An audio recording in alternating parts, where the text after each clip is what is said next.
चलो दोस्तों इधर ध्यान देंगे। अब बात नहीं करेंगे ना। रजिस्टर निकाल लो अपना लॉ का, जब तक बुक आ रही है तब तक मैं तुम्हें पीडीएफ दे दूंगा, घबराओ मत, वरना रजिस्टर से काम चलेगा बढ़िया, कोई दिक्कत वाली बात नहीं है ना। पिछली क्लास में रजिस्टर में कुछ बच्चे कहते हैं रजिस्टर में क्या लिखना है, रजिस्टर में वही लिखना है जो मैं तुम्हें यहाँ रोज डायग्राम या चार्ट जो बना रहा हूँ वही लिखने हैं, ठीक है। जो समझाऊंगा आज फिर से वही लिखना है, ठीक है।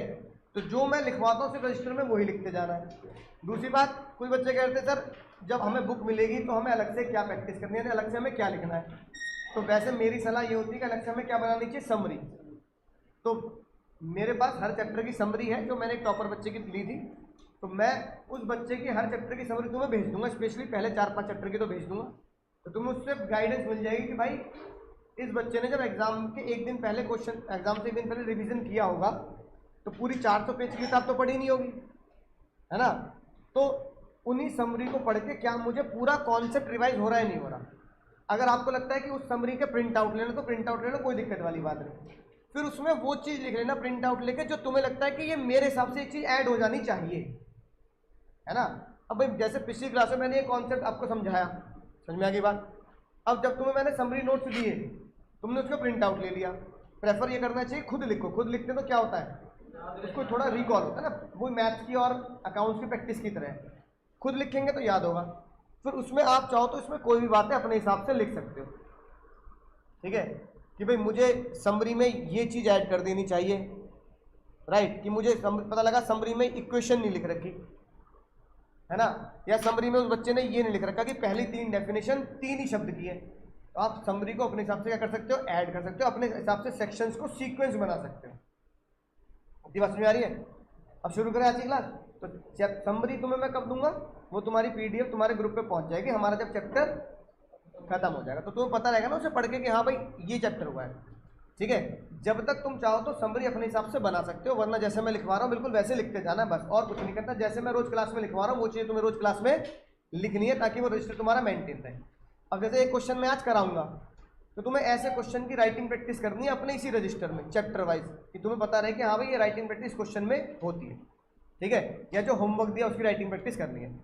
तो सबसे पहले देखते हैं सर, अब शुरू करते हैं। ये बताओ पिछली क्लास में कुछ याद आ रहा है? बहुत ही जबरदस्त क्लास थी पिछली क्लास में, यानी तुम्हारे एक्ट की पहली क्लास में तुम्हें मैंने कराया 5 सेक्शन याद। 5 सेक्शन का चीट कोड था अबे हट, ए बी बी ई और एच। फिर कंसीडरेशन था, कंसीडरेशन डा से डी।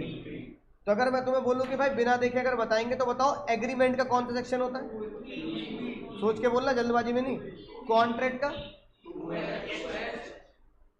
एक्सेप्टेंस का, प्रॉमिस का और ऑफर का, पक्का। तो जब तुम अब देखो, अब तुम खुद सोचो, जब तुम इस बात को बोल रहे हो तो तुम्हारे दिमाग में वो डायग्राम आ रहा होगा, ए प्लस ई फिर पी, है ना। भाई एग्जाम में यही विजुअलाइजेशन क्या करनी है, नंबर दिलाती है। तुम्हें उन चीज़ों की विजुअलाइजेशन होनी चाहिए जो तुम्हें याद करना है। अगर किसी चीज़ की विजुअलाइजेशन, अच्छा मूवी क्यों याद रहती है, क्योंकि देखा है। और कोई अगर कोई क्या कहते हैं नॉवल पढ़ा दो तो वो शायद याद नहीं हो, क्योंकि वो, और किताब पढ़ा दो अपने कोर्स की वो तो बिल्कुल भी याद, वो तो कई जन्मों में याद ना हो हमें, है ना, राइट। तो कारण क्योंकि हमने उसे क्या नहीं किया। तो तुम्हारे कलर नोट्स बनाने का कारण भी यही है, उसमें फोटो लगाने का कारण भी है कि उस चीज़ों के बारे में तुम्हें क्या हो जाए, थोड़ा विजुअलाइजेशन हो जाए, ठीक है, ताकि वो चीज़ें क्या हो, थोड़ी आसानी से याद, ठीक है। तो अपने नोट्स में जैसे इस बालक ने क्या कर रखा है, कुछ चीज़ें हाईलाइट कर रखी है ना, तो बिल्कुल सही है। ऐसे अपने नोट्स में क्या करो, एटलीस्ट 2 पेन का इस्तेमाल करो भाई, बात नहीं करो, एक तो रेड पेन एक ब्लू पेन, 2 पेन का जरूर इस्तेमाल करो जो तुम्हारे लिए इंपॉर्टेंट चीज है। जैसे सेक्शन इंपॉर्टेंट, तो सेक्शन किससे लिख लिया, रेड पेन से। कोई और चीज जो तुमने लगा यार ये इंपॉर्टेंट है मुझे याद नहीं थी या मुझे याद होनी चाहिए, तो वो किससे लिख लिया, रेड पेन से। बाकी जो डेटा है नॉर्मल वो किससे लिखते रहो, ब्लू पेन से। तो एटलीस्ट 2 पेन का इस्तेमाल करो, है ना। जैसे मैं हाईलाइट करता हूँ ना यहाँ से हाईलाइटर, कुछ चीजों को आप हाईलाइट कर सकते हैं, है ना। जैसे कि कुछ केस हो गए, उस केस का नाम क्या कर लिया, हाईलाइट कर लिया, जैसे केस कराऊंगा, है ना। अब आज पढ़ते हैं सर इसके आगे का कॉन्सेप्ट। तो इसका मतलब सर याद होगी बात, दुनिया की सबसे छोटी 3 definition, agreement, enforceable by law is contract. Agreement की क्या डेफिनेशन थी, promise, set of promise, forming consideration of each other. दुनिया की तीसरी सबसे छोटी डेफिनेशन ऑफर यानी proposal, proposal when accepted becomes promise. याद है, इसका मतलब पिछली क्लास का जो भी था हमने क्लास में याद किया वो याद है ना, हो गया, ठीक है ना, राइट। अब सर अगली क्लास की बात करते हैं। देखो आज की क्लास की जो चीजें, यानी कि मैं तुमसे कहना चाह रहा हूं भाई 75% चीजें, 75 नहीं बल्कि 80% चीजें मैं तुम्हें क्लास में याद करा दूंगा। लेकिन मजेदार बात यह है कि जो बाकी 20% तुम्हारा काम होता है ना, बच्चा उसी से पास होता है ना। भाई तुमने याद तो कर लिया, पिछली क्लास का सब बच्चों को याद हो गया, सेक्शन भी याद हो गया, डेफिनेशन भी याद हो गया। अब 20% क्या बचा, उसको रिवाइज करके क्या एग्जाम में लिख पा रहा हूं, लिख पा रहा। और मजेदार बात यह कि टीचर के 70-80% का कोई रोल नहीं है तुम्हारे एग्जाम के अंदर, वो रोल तुम्हारे 20% का है कि तुमने 20% कितनी मेहनत करी है। क्या मैंने उस कॉन्सेप्ट को रिवाइज किया, क्या मैंने उस कॉन्सेप्ट को PYQ के क्वेश्चन से मैच करके देखा कि भाई ये कॉन्सेप्ट कहां लगता है, क्या मुझे उसकी लैंग्वेज याद आ रही है, क्या मुझे प्रेजेंटेशन है ना ठीक हो रही है या नहीं हो रही है। तो वो 20% ही दोस्त तुम्हें पास कराएगा। क्योंकि अगर टीचर के एफर्ट से पास होते तो हर कोचिंग के, हर टीचर के 100% रिजल्ट होता, हमारा भी 100 होता है ना। लेकिन ICSE देता कितना है, 20। तो उन 20 में तुम्हें जब आना, जब तुम्हारी 20% की मेहनत ज़्यादा होगी, तो तुम्हें अपनी 20% की मेहनत पे पूरी ईमानदारी से फोकस करना है। क्योंकि उसके लिए भाई मैं तुम्हारे घर नहीं जा सकता, है ना, हर टाइम तुम्हारे घर पे नहीं बैठ सकता हर बच्चे के साथ कि चप्पल लेके बैठ रहा हूँ, क्या कर रहा है, क्या कर रहा है इंस्टाग्राम पे, ढह चप्पल पढ़। अब ऐसा माँ बाप भी नहीं कर सकते आजकल, ठीक है, क्योंकि घर वालों को तुम बोल दोगे मम्मी दरवाजा बंद कर दो, पढ़ रहा हूं, राइट। तो तुम्हें अपनी जिम्मेदारी, डायलॉग लिखा था ना ऑटो पे, सवारी अपने सामान की रक्षा स्वयं करेगी। तो भाई ऐसे तुम्हें अपनी डिग्री और अपने करियर की रक्षा, अपनी जिम्मेदारी तुम्हें खुद लेनी पड़ेगी। अब वो दिन आ गया, वो लेवल आ गया, अपनी जिम्मेदारी क्या लेनी है सर, खुद लेनी। तो ये सोच कर भाई तुम अपनी जिम्मेदारी खुद लोगे। आज का कॉन्सेप्ट शुरू करते हैं कि पिछली क्लास में हमने देखा एग्रीमेंट और एनफोर्सिबिलिटी होती है तो क्या होता है, कॉन्ट्रैक्ट बनता है। तो भाई एग्रीमेंट हो गया हमारा राजा, क्या हो गया बाबू, और एनफोर्सिबिलिटी हो गई हमारी रानी। तो बचपन में कहानी सुनते थे, एक था राजा एक थी रानी, दोनों मर गए। बहुत ही डिप्रेस कहानी, आज भी दुख होता है यार, बता मम्मी रोज एक था राजा एक थी रानी, दोनों मर गए, खत्म कहानी। फिर मैंने बनाई एक नई कहानी, मैंने कहा एक था राजा एक थी रानी, दोनों मिले, शुरू कॉन्ट्रैक्ट की कहानी। भाई फिल्मों में तो ये होता है, पहले हीरो हीरोइन राजा रानी मिलते हैं, फिर विलन आता है, फिर विलन को मार देते हैं, हैप्पी एंडिंग। बचपन से यही पिक्चर देखते हैं। तो भाई एक था राजा एक थी रानी, इस बार राजा और रानी को क्या करना है, मिलाना है, उनको मारना नहीं। अब राजा रानी कह रहे, राजा है एग्रीमेंट, रानी है एनफोर्सिबिलिटी। अगर राजा के साथ रानी को मिलाएंगे तो ही कॉन्ट्रैक्ट की कहानी शुरू होगी। इसका कहने का मतलब ये है, अगर मान लो एग्रीमेंट है, उसमें एनफोर्सिबिलिटी डालनी है तो कॉन्ट्रैक्ट बनेगा। एग्रीमेंट तो कर लिया मैंने, पर उसमें एनफोर्सिबिलिटी नहीं डाली, यानी सिग्नेचर नहीं मारे, फिर कॉन्ट्रैक्ट नहीं हो सकता। समझ आई बात। अच्छा दूसरा केस, इस बार राजा और रानी दोनों थे, लेकिन इस बार राजा नहीं है, सिर्फ साइन साइन कर दिया खाली पेपर के ऊपर। बताओ भाई, तो क्या कोई कॉन्ट्रैक्ट बनेगा।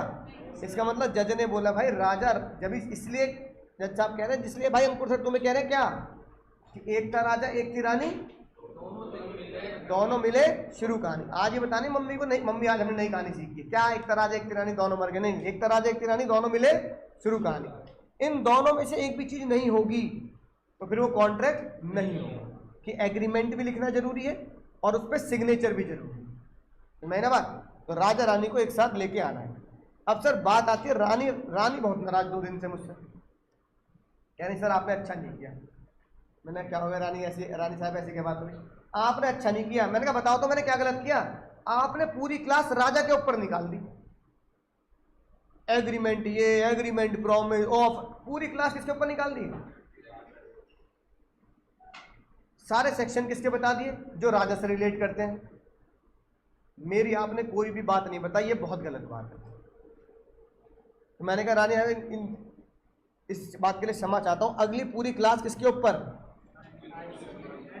आपके ऊपर, और राजा साहब नाराज होंगे, कोई दिक्कत वाली बात नहीं, आपके ऊपर। तो फिर रानी कह लेंगे चलो भाई ठीक है, ये मुस्कुरा दी रानी, देखो ये हुई ना बात सर, आज पढ़ाओ पूरी क्लास मेरे हो। अब भाई अगली बात सुनेंगे ध्यान से। अब रानी ये कह रही है कि भाई एनफोर्सिबिलिटी जिसका कोई सेक्शन नहीं है, जिसका कोई, तो रानी ने बोला कि एनफोर्सिबिलिटी कब आएगी, एक बात देखो। हम मान लो फॉर एग्जाम्पल के तौर पर कि भाई मैंने तुम्हें बोला कि मैं तुम्हें लॉ पढ़ाऊंगा, तुम मुझे फीस देना, लॉ के साथ लॉ की किताब भी मिल जाएगी, ठीक है। अब एक बालक ने एग्रीमेंट कर लिया, कॉन्ट्रैक्ट भी कर लिया, फीस भी जमा कर दी। फीस जमा करने के बाद बोला किताब और लॉ तो छोड़ो, गाड़ी की चाबी दे दो अपनी, वरना टायर निकाल लूंगा आपकी गाड़ी के। मैंने कहा टायर कैसे निकाल लेगा तू गाड़ी की? कह रहे सर आपने बोला था लॉ की फीस जमा कर दे, है ना, तो बदले में तुझे कुछ सामान मिलेगा, तो सामान में मुझे गाड़ी भी दे दो। बोलो भाई मिल जाएगी? क्यों नहीं मिलेगी? बोलो क्यों नहीं मिलेगी? कि कहानी था, कॉन्ट्रैक्ट नहीं, कहानी था। कॉन्ट्रैक्ट तो पहुंचे, कॉन्ट्रैक्ट तक कहां पहुंच गए भाई? अभी तो एग्रीमेंट की बात चल रही है, कॉन्ट्रैक्ट तो रानी से आज्ञा लेके पहुंचोगे, अभी तो रानी ने रास्ते में रोक लिया तुम्हें। तो मैंने बात क्या, एग्रीमेंट में है ये बात? पर बच्चा कह रहा है कोई बात नहीं, लॉ के साथ लॉ की गाड़ी भी दे दो, उसी में आया करेंगे। तो गाड़ी मिल सकती नहीं मिल सकती? कारण क्या है? एग्रीमेंट में जो मेंशन होता है वही चीज तो डिमांड करोगे कोर्ट में जाके। तो जज कह रहा है भाई एग्रीमेंट में क्या लिखा? लॉ की पढ़ाई, लॉ का स्टडी मटेरियल, मान लो लॉ का टेस्ट हो गया, इस तरह की बात है, या डाउट क्लास हो गई, या कुछ भी पीडीएफ हो गई। अब वो कह रहा भाई चल ये सब तो तूने एग्रीमेंट में लिखा है, अच्छी बात है, ये तो बता दे इसमें गाड़ी कहाँ है। तो सबसे खतरनाक बात जो रानी ने पहली बात बोली कि आप दुनिया में कुछ भी चीज हवा में नहीं मांग सकते, सिर्फ क्या मांगोगे? हाँ, तो रानी साहिबा ने इसकी टेक्निकल लैंग्वेज में बोला एनफोर्सिबिलिटी अराइजेस। बाबू क्या बोलो मेरे साथ, एनफोर्सिबिलिटी निकल के आती है, enforceability arises only and only out of agreement. Enforceability यानी कोर्ट में घसीटना, कोर्ट में अपनी बात को रखना। कोर्ट में आप उसी बात को घसीट सकते हो जो आपने एग्रीमेंट में लिखी है। जो बात एग्रीमेंट में नहीं लिखी उसको डिमांड नहीं कर सकते आप। कोर्ट बल्कि उल्टा सजा देगा कोर्ट का टाइम वेस्ट करने के लिए। इतने रुपए जमा कर दे ड्यू टू, है ना, wastage of time of court. Bharat के न्यायपालिका का समय व्यर्थ कर रहे हो, उसकी सजा अलग है, उसकी पेनल्टी अलग है। तू बस इसलिए केस करने आ गया क्योंकि सर ने तेरे को बाकी चीज तो दी थी, गाड़ी नहीं देता, गाड़ी लिखी कहाँ है? और तुम्हें तो सजा मिलेगी, तुम्हारे वकील को भी लपेटा जाएगा। अबे तू अनपढ़ वकील है, डिग्री ले ली एलएलबी की, इतना तो तुझे भी पता होना चाहिए क्या कि जो चीज एग्रीमेंट में नहीं लिखी उसको उसके लिए थोड़ी स्यू कर दूंगा मैं। अब रिलायंस का जियो का सिम ले लिया तो जियो का टावर तुम्हारा हो गया, टावर मेरा है, लोहा बेच दूंगा काट काट के। समझोगे बात को? तो जियो की सर्विस से रिलेटेड तुम केस कर सकते हो, जियो के टावर से कोई लेना देना, अंबानी की पर्सनल प्रॉपर्टी से कोई लेना देना, एंटीला मेरा हो गया, है कि नहीं बात? ऐसा नहीं है, समझ में आई ना बात? तो जज साहब ने बोला कि भाई ऐसी बातें भी लिखनी पड़ जाती, क्योंकि कई बार कुछ लोग होते हैं इतने खतरनाक कि इस वजह से केस कर देते हैं कि सर से जो डील हुई उसमें ये होना चाहिए था। जज ने बोला होना चाहिए था, है ना, या होना चाहिए, ऐसी कोई बात लॉ नहीं मानता। लॉ क्या मानता है? जो है। और अगर सर को गाड़ी देनी थी तो फिर ये लिखी क्यों नहीं बात? तो जज ने बोला लॉ कभी भी किस पे नहीं चलता, एक तो इमोशंस पे नहीं चलता, और दूसरा ये होना चाहिए मे वर्ड कभी भी लॉ में नहीं यूज कर सकते आप। इट मे बी हैपन या इट मे बी डिसाइडेड, नहीं, इट मे बी डिसाइडेड कैसे होगा? जो चीज डिसाइड हो गई उसमें मे कैसे लग जाएगा? तो एक बात ध्यान रखना, जीवन में आज एक अगली राज की बताऊं, लॉ में कभी भी मे वर्ड का इस्तेमाल, मे का मतलब होता है शायद, और लॉ शायद नहीं होता। लॉ होता है परफेक्ट 100%। उसके लिए लॉ में वर्ड इस्तेमाल होता है शैल। क्या इस्तेमाल होता है? शैल का मतलब होता है कंपलसरी, है ना। आई शैल गिव यू नोट, आई शैल लगाने का मतलब है मैं तुम्हें पक्का 100% दूंगा। मे का मतलब है दे भी सकता हूं, नहीं भी दे सकता। लॉ कभी भी मे शब्द पे नहीं चलता, ठीक है? बात समझ में आ गई? तो रानी ने पहली बात क्या बोली? Enforceability arise only out of agreement, ठीक है। अब अगली बात देखो, एक बालक बिल्कुल सेम टू सेम 50 रुपए का स्टैम्प पेपर लिया है। ठीक है। और उसने कहा सर मैं जो पेपर लेके आया हूं, राइट, इस पे आपको साइन करना पड़ेगा। मैंने कहा भाई पहले बता दो दे साइन क्यों करना पड़ेगा, ऐसी क्या बात लिखी है। तो जब मैंने वो स्टैम्प पेपर पढ़ा, तुम में से किसी वाले की शादी हो गई, किसी का रोका हो गया हो? रोका नहीं हुआ? सर रोका कहाँ, धोखा हुआ है हमारे साथ, है? कोई बात नहीं, जब तुम्हारी एक्स ने तुम्हें धोखा दे दिया कोई बात नहीं, रोका भी नहीं हुआ। शादी की उम्र कितनी है हमारे देश में? ये भी तो एक लॉ है, मैरिज लॉ। तो मैरिज एक्ट के अकॉर्डिंगली अगर तुम्हारा रोका हो गया, तुम्हारी शादी अगर 21 साल से नीचे होगी तो कानूनी तौर पर इनवैलिड है, वो पासपोर्ट नहीं बन सकता। समझ में आई बात? जब तक 21 साल की नहीं हो जाएगी वो नहीं, जब तक तुम 21 के बाद शादी नहीं करोगे। ये कह रहा शादी कर लूंगा 19 में, 21 साल में पासपोर्ट, ऐसा नहीं है भाई।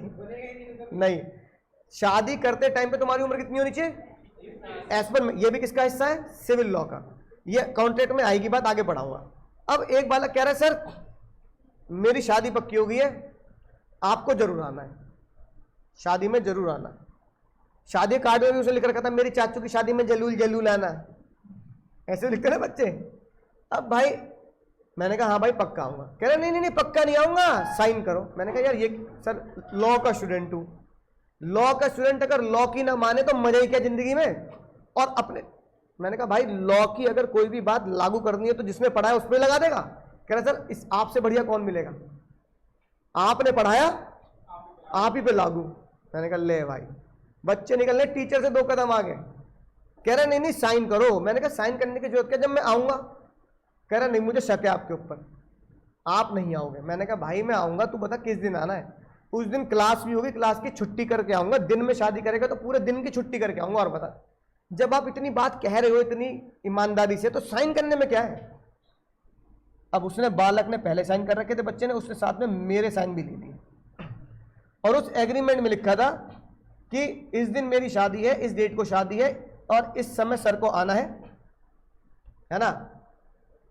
और अगर सर नहीं आए, है ना, तो ये लिखने की बात नहीं कि जब लीगल चीज है तो कोर्ट में क्या होगी, एनफोर्सेबल होगी। अब साइन कर दिया, एनफोर्सेबल डाल दी। अब भाई की जिंदगी में वो सुनहरा दिन आया। उसने सोचा सर आएंगे, मंत्र सर ही पढ़ेंगे, पर मैं उस दिन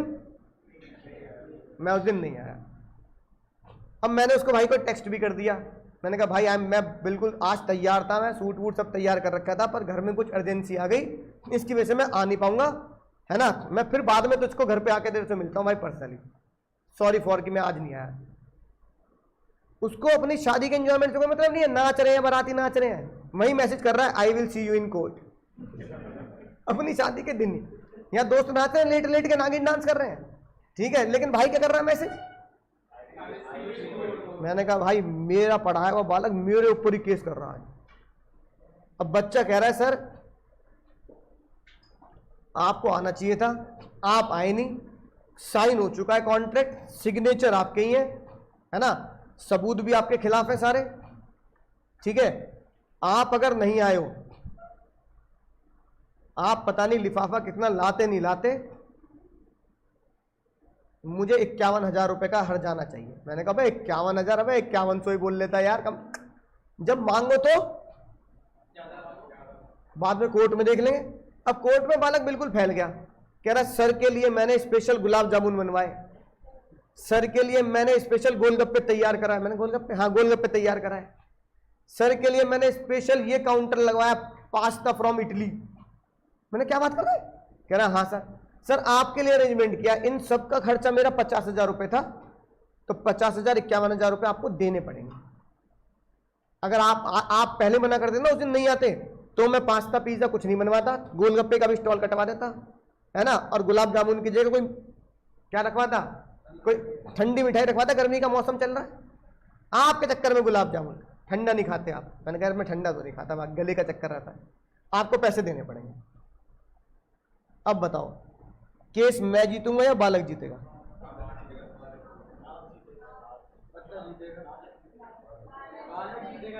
यानी कि हमारी जनता दो पार्ट में बढ़ चुकी है, पॉलिटिशियंस की तरह लड़ रहे हैं आपस में। बालक जीतना चाहिए भाई, बालक क्यों नहीं जीतेगा, तो कारण तो बताओ। बालक ना जीतने का कोई कारण ही नहीं है। रीजन, उसके पास लीगल सिग्नेचर है, लीगल स्टैम्प पेपर है, मेरे बिल्कुल एग्जैक्ट साइन है, मैं खुद कह रहा हूं मेरे साइन है। बच्चा कह रहा पूछ लो कोर्ट में जज साहब से, जज साहब कि सर बोल दो, झूठ बोल दो। मैं कह रहा हूं नहीं भाई झूठ नहीं बोल रहा। अब सुनेंगे ध्यान से, जज साहब ने बोला कि अगर सर तेरी शादी में नहीं आए तो तूने केस कर दिया, बाकी लोग और बता जिनको तूने शादी में बुलाया।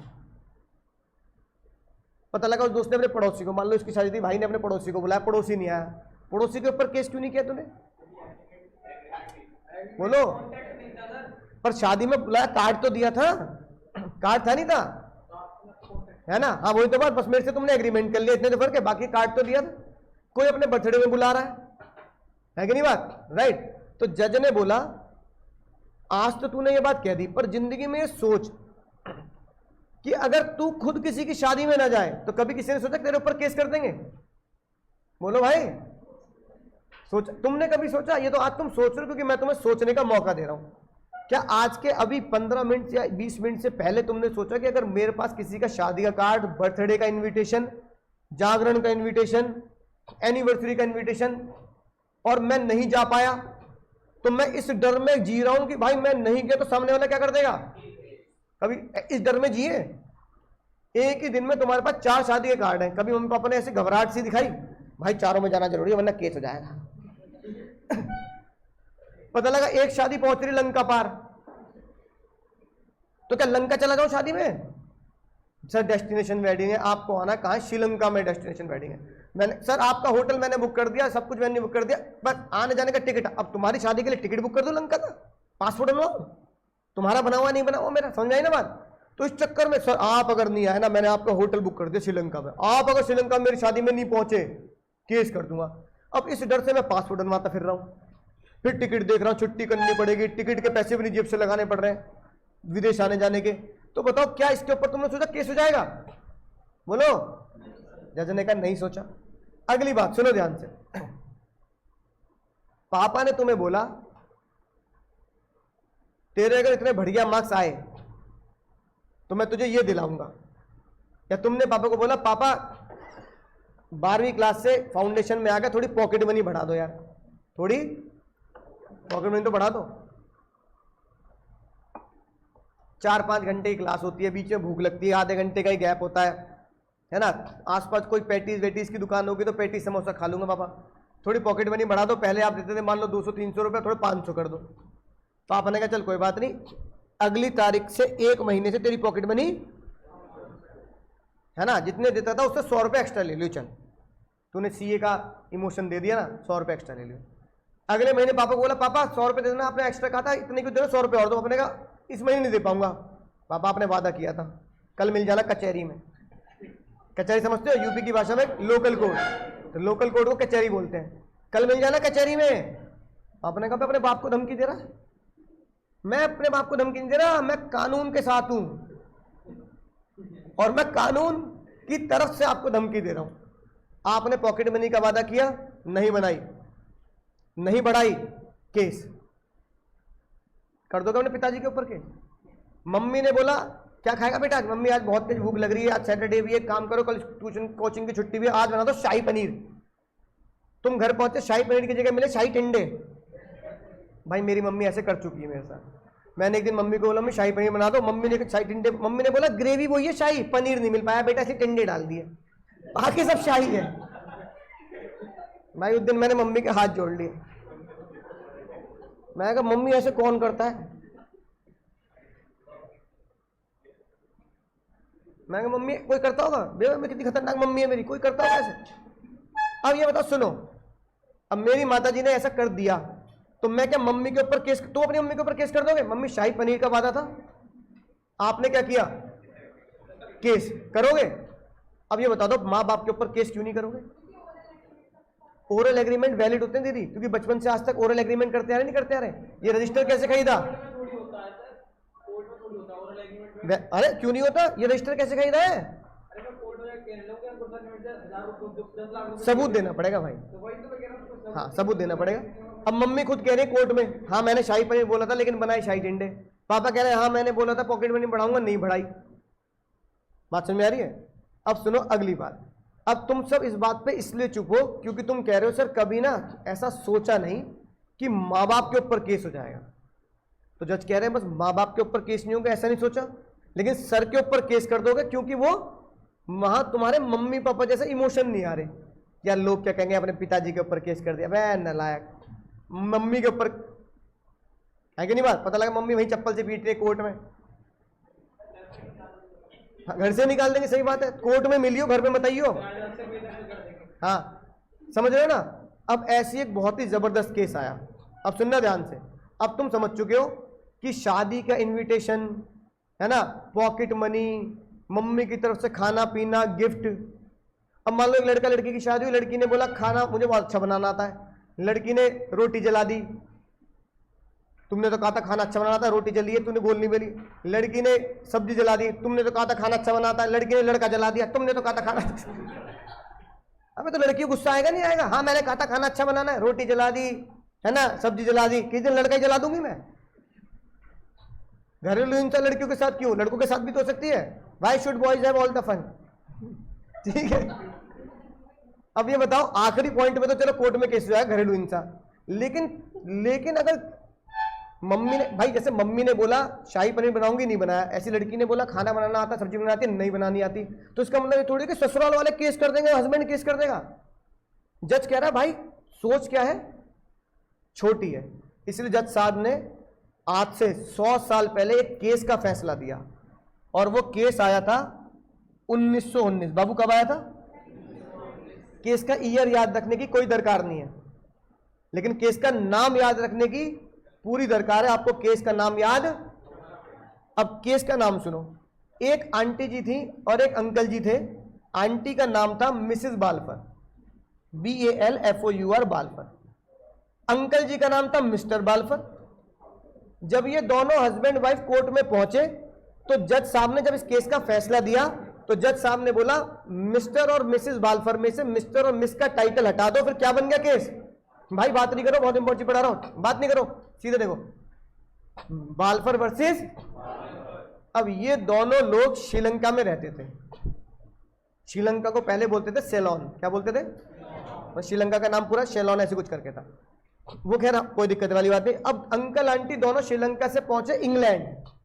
अब क्योंकि इंग्लैंड में केस का फैसला हुआ और हम कौन सा लॉ पढ़ते हैं, ब्रिटिश लॉ, इस चक्कर में इंग्लैंड के केस लॉ हमारे ऊपर भी थोपे जा चुके हैं, और तुम्हारे जीवन के लॉ का पहला केस इंडियन नहीं है, कैसा है, ब्रिटिश है, यानी ब्रिटिश कोर्ट का सुलझाया हुआ केस है। अंकल जी जब आंटी जी के साथ इंग्लैंड पहुंचे तो इंग्लैंड में आंटी जी की तबीयत खराब हो गई। आंटी जी ट्रैवल करने में असमर्थ थी, वापस आने में अपने देश। डॉक्टर ने बोला कुछ दिन आंटी जी को यहीं छोड़ दो, और जब उनकी सेहत ठीक हो जाएगी तो उनको ट्रैवल करके वापस श्रीलंका ले जाना। अंकल जी ने आंटी जी से प्रॉमिस किया कि भाग्यवान चिंता मत करो, मैं तुम्हें हर महीने होटल का पैसा, खाने का पैसा, मेडिकल का पैसा दूंगा, जिसे अंकल जी ने 30 यूरो मैं तुम्हें दिया करूंगा, है ना। 30 यूरो बहुत होते हैं, उस जमाने में बहुत होते थे। तो आंटी जी ने कहा कोई बात नहीं, बढ़िया बात है। अब 30 यूरो का वादा हुआ, एक तरीके से अंकल ने आंटी को क्या दे दिया, पॉकेट मनी का वादा। जैसे पापा मम्मी को दे देते हैं ना कि भाई चलो एनिवर्सरी है, करवा चौथ है, कोई स्पेशल ओकेजन है, तो पापा मम्मी को कह दिया अरे चलो इस बार साड़ी दिला दूंगा या पैसे दे दूंगा। इस तरीके से अंकल जी ने अपनी वाइफ को क्या किया, पॉकेट मनी का वादा दे दिया कि भाग्यवान चिंता मत करो, इतना पैसा हर महीने भेजूंगा तुम्हारी देख रेख के लिए। अंकल जी वापस लंका आ गए। अंकल जी बहुत कुछ जान छूटी। अंकल जी का दिमाग यही हुआ, लंका में अंकल जी ने उसे इंग्लैंड छोड़ दिया, और पैसे देने से अब पैसे नहीं आ रहे वापस। अब आंटी बहुत परेशान, चिट्ठी पे चिट्ठी भेज रही है, वहां से कोई रिप्लाई नहीं आ रहा। आंटी बहुत परेशान, आंटी कहने लगी भाई अब क्या करूंगी। तो आंटी के पास जितने बच्चे कुछ पैसे थे, आंटी जी ने एक ही ईमानदारी का काम किया, जितने पैसे बचे थे वहीं का वकील हायर करके वहीं के कोर्ट में केस दायर कर दिया, ताकि वहां के लोगों को, वहां की मीडिया को, वहां के कोर्ट को ये पता लगे कि मेरे साथ गलत किया है मेरे हस्बैंड ने। अब जब कोर्ट में केस चला गया तो जज को फैसला तो लेना था। अब जज ने अंकल जी को बुलाया, जज ने अपने देश से दूसरे देश में सम्मन भेजा, वहां की गवर्नमेंट को बोला अब इत्तेफाक मान लो वहां पे अंकल जी पहुंच गए। अब अंकल जी इस मामले में थोड़े ईमानदार थे। अंकल जी ने इस बात को हाँ कर दिया कि हाँ मैंने वादा किया था, मैंने वादा। आंटी जी कहने लगी पड़ोसी देश है हमारा इंडिया, भाई गाना चलता है जो वादा किया वो। तो आंटी जी ने कहा जो वादा किया वो निभाना पड़ेगा, ये निभा नहीं रहे। जो मुझे इंग्लैंड में दिक्कत हुई है उसका हर्जाना भी लूंगी और 30-30 यूरो के हिसाब से जो पेमेंट आनी थी वो भी लूंगी। जज साहब आपको फैसला देना पड़ेगा। अंकल जी कह रहे हाँ मैंने वादा किया था। अंकल जी ने कबूल लिया, मैंने एक भी पैसा नहीं भेजा। और आंटी जी ने ये भी वहां प्रूफ कर दिया कितनी दिक्कतें उन्हें हुई, है ना। होटल का किराया नहीं है, खाने के पैसे नहीं है, मेडिकल का पैसा नहीं है। अब बताओ अगर तुम जज की कुर्सी पे हो, अंकल के फेवर में फैसला जाएगा या आंटी के फेवर में फैसला जाएगा? सब कुछ कबूलनामा के बाद जज साहब ने बोला बाल पर aunty, aunty ji get up and dance, क्योंकि आप केस जीतती हैं, आप केस जीतती हैं। बिल्कुल गलत जवाब, लगाओ काटे। सभी बच्चों ने आंसर दिया दिल से। किससे आंसर दिया? जब कानून की क्लास, दीदी सुनो ध्यान से, जब कानून की क्लास में आएंगे, है ना, तो दिल अकाउंट्स इको की क्लास में छोड़ के आना है। यहां अपना दिमाग लाना, यानी अपने घुटने लाने हैं दो घुटनों में अकाउंट्स और इको, 2 घुटनों में मैथ्स और लॉ। तो घुटनों का सहारा लेना है, दिल का सहारा नहीं लेना। तो अब घुटनों पे जोर देके ये खतरनाक फैसला सुनेंगे। जज ने बोला, जो मैंने तुम्हें बात बोली, जज ने बोला आंटी अब बताओ, रोना मत पहले। अब आंटी रोए जा रही हो। जज ने बोला हस्बैंड है ना, हस्बैंड की जगह पापा होते तो बताओ क्या करती? आंटी दिल की बहुत अच्छी थी। आंटी ने बोला पापा के ऊपर केस नहीं करती। अच्छा मम्मी होती, मम्मी के ऊपर तो सोचती भी नहीं। मतलब पापा के ऊपर केस नहीं करती तो बोल रही हो, लेकिन मम्मी के ऊपर केस होगा सोचती भी नहीं। तो इस अब क्यों केस किया? क्योंकि मम्मी पापा जैसे इमोशंस नहीं आ रहे, लेकिन हस्बैंड तो है ही। तो जज ने बोला भाई तुम्हारे पड़ोस में देश है ना इंडिया, वहां की एक कहावत है, घर की बात घर में होनी चाहिए। तो आंटी जी जो घर की बातें ना वो कहाँ होनी चाहिए? तुम कोर्ट तक ले, अच्छा लगता है ऐसे? कोर्ट में लाओ जो बड़े बड़े मुद्दे हों, जैसे प्रॉपर्टी का कोई झगड़ा है, भाई लाखों करोड़ों की प्रॉपर्टी है, तुम्हारे साथ कोई घरेलू हिंसा हो गई हो, मार पिटाई हो गई हो, कोई डाउरी का बड़ा तगड़ा केस आ रहा है, तो ऐसी बातें तो कोर्ट में लाओ जहां कोई समाज तुम्हें कहे कि भाई ये तो कोर्ट में जानी चाहिए बात। अरे घर की बात, पॉकेट मनी नहीं दी, ये कोर्ट में जाने लायक बात है? पापा ने बोला था, मम्मी ने कहा था शाही पनीर, कोर्ट में जाने लायक बात है ये? बोलने जरा। पापा ने कहा था अगले महीने तू फाउंडेशन में पास हो जाएगा ना तो तुझे मैं बाइक दिला दूंगा। अब ये कोर्ट में जाने वाली बात है? नहीं दिलाई पापा ने बाइक। तो ये छोटी छोटी बातें, घरेलू बातें कोर्ट में नहीं जानी चाहिए। और अगर ये घरेलू बातें कोर्ट में चली गई फिर तो इस बात पे झगड़ा होगा कि आज तुमने सब्जी में मसाला तेज कर दिया, आज रोटी, समझ रहे हो ना, छोटी छोटी बातें। और जज ने बोला अगर कोर्ट छोटी बातें, घरेलू बातों के लिए कोर्ट खुल गया तो जो प्रॉपर्टी से रिलेटेड, लेन देन से रिलेटेड इतनी बातें हमारे देश में पेंडिंग है। अक्षय कुमार की पिक्चर आई थी एक जॉली एलवी, उसका एक डायलॉग है क्या, 3.5 करोड़ से ज्यादा केस पेंडिंग है हमारे देश में और जज है सिर्फ कितने, 21,000। अरे तो 3.5 करोड़ तो केस सुलझ नहीं रहे, तुम घरेलू केस और ले आओ। तो जज ने आज से 100 साल पहले लिखा, पॉकेट मनी, बर्थडे, शादी, एनिवर्सरी इनविटेशन, इस तरह के जितने भी एग्रीमेंट होंगे सारे एग्रीमेंट होते हैं सोशल एग्रीमेंट या डोमेस्टिक एग्रीमेंट। और रानी साहिबा ने इसके आगे एक लाइन लिख दी, social agreement and domestic agreements are not enforceable by law. तो रानी ने दूसरी बात क्या बताई, सोशल एग्रीमेंट्स आर, बोलो जल्दी मेरे साथ, नॉट एनफोर्सेबल। अब कहीं जाके रानी खुश हुई, रानी का अब आपने सर पूरी बात बताइए, मेरी अम्मा जाया मुझे। रानी की पहली बात बोलो,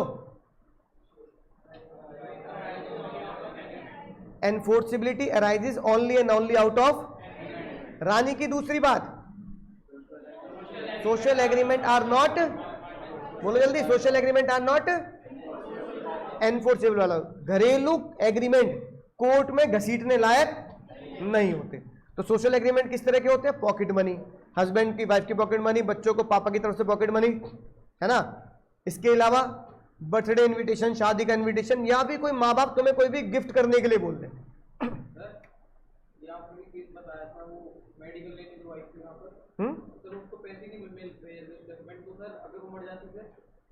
तो फिर अगर मर जाती तो फिर क्या होता? फिर कुछ और केस होता, फिर क्रिमिनल केस में जाता।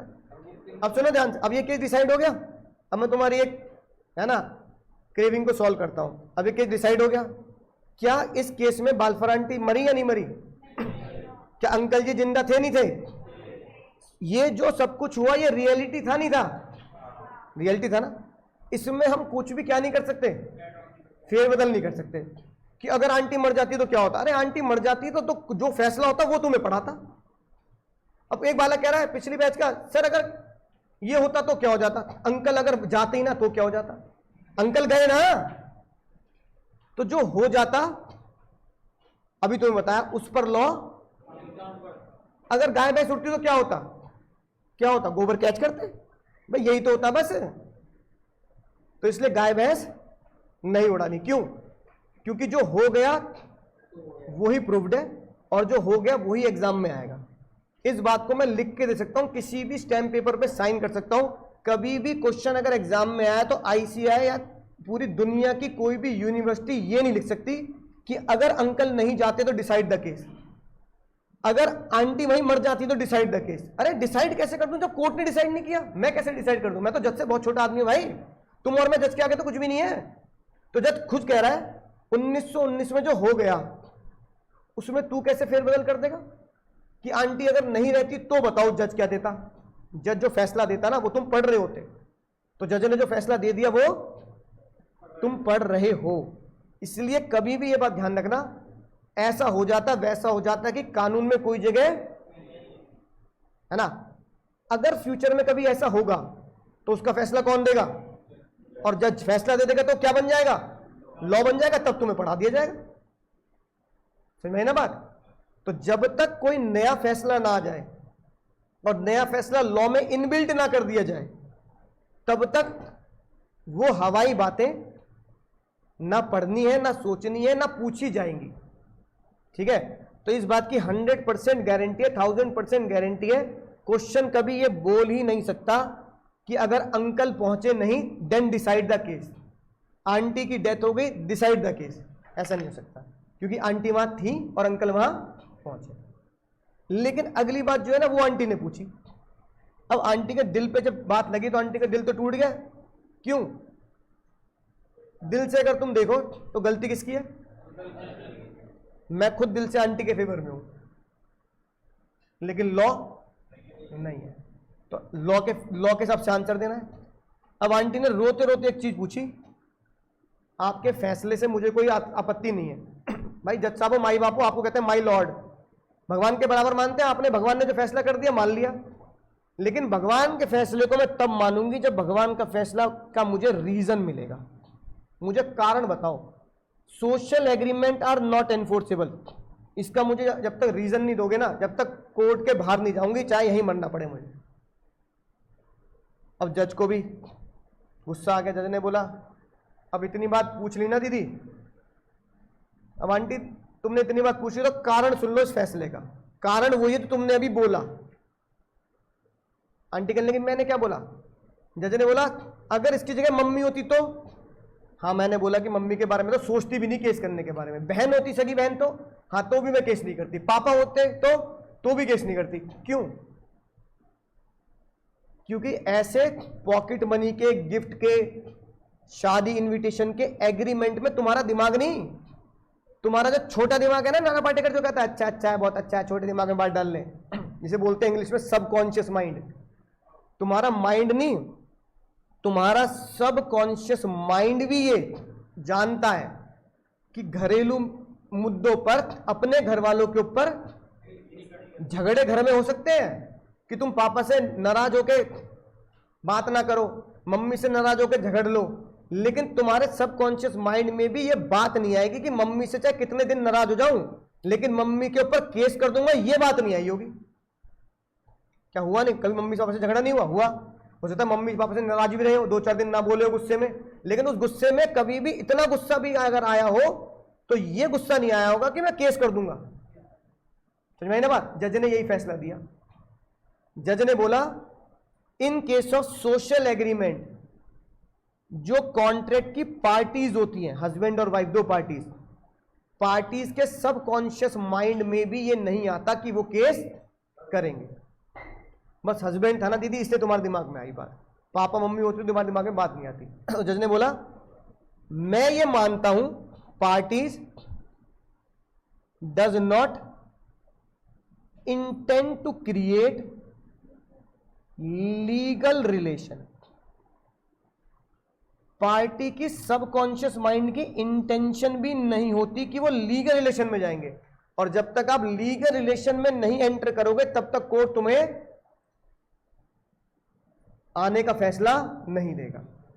अब ये बताओ, अब सुनना ध्यान से, मैं तुम्हें पढ़ा रहा हूं, तुम मुझे फीस दे रहे हो, ये रिलेशन लीगल है या सोशल है? अब वो क्या है? लीगल है। ये लीगल पता है क्यों है?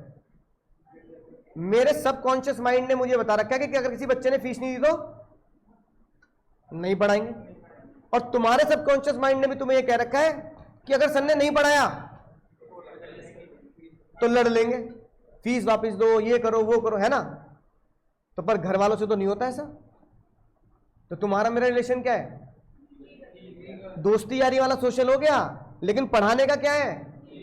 लीगल है। तुमने रजिस्टर खरीदा, ये रिश्ता क्या कहलाता है? लीगल। कि रजिस्टर खराब निकला, बेकार निकला, वापस दूंगा, पेज कम निकले तो वापस दूंगा। तुमने भाई कोई खाने पीने का सामान खरीद लिया, घर जाके दूध का पैकेट खरीदा, घर जाके दूध का पैकेट खराब निकला, दूध वाले को वापस दोगे? नहीं दोगे पैकेट कि भैया दूध फटा हुआ निकला, खराब निकला है? क्यों दोगे? रिश्ता क्या है?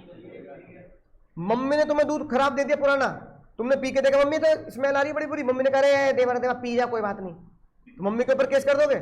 नाक बंद करके पी जा, क्योंकि वो रिश्ता क्या है? सोशल है कि नहीं बात? मैंने तुम्हें बोला किताब दूंगा लॉ की, नहीं दी, रिश्ता क्या? लीगल, तो लड़ोगे। लेकिन पापा ने बोला किताब दिला दूंगा, बाइक दिला दूंगा, मोबाइल दिला दूंगा, नहीं दिलाया, सोशल है। एक किताब के लिए मेरे ऊपर केस कर सकते हो, लेकिन एक बाइक के लिए पापा के ऊपर केस नहीं करते, बल्कि दोनों में डिफरेंस लाखों रुपए का हो सकता है। तो लाख रुपए के लिए केस नहीं कर रहे, लेकिन 500 रुपए 1000 रुपए किताब के लिए केस कर रहे हो। रीजन क्या है? रीजन पैसा नहीं है, रीजन है रिश्ता। जज ने कहा पैसे का कोई मोल नहीं है, किसका मोल है? रिलेशन का मोल है। सर के साथ जो रिलेशन डेवलप हुआ है कॉन्ट्रैक्ट का, वो है लीगल रिलेशन, वहां तुम्हें इजाजत है केस करने की, तुम्हारा सबकॉन्शियस माइंड जानता है ये बात। लेकिन घर पे जो रिश्ता हुआ है वो हुआ है सोशल, वहां तुम्हारा सबकॉन्शियस माइंड ये जानता है माँ बाप के ऊपर केस नहीं करेंगे यार, लड़ लेंगे पर।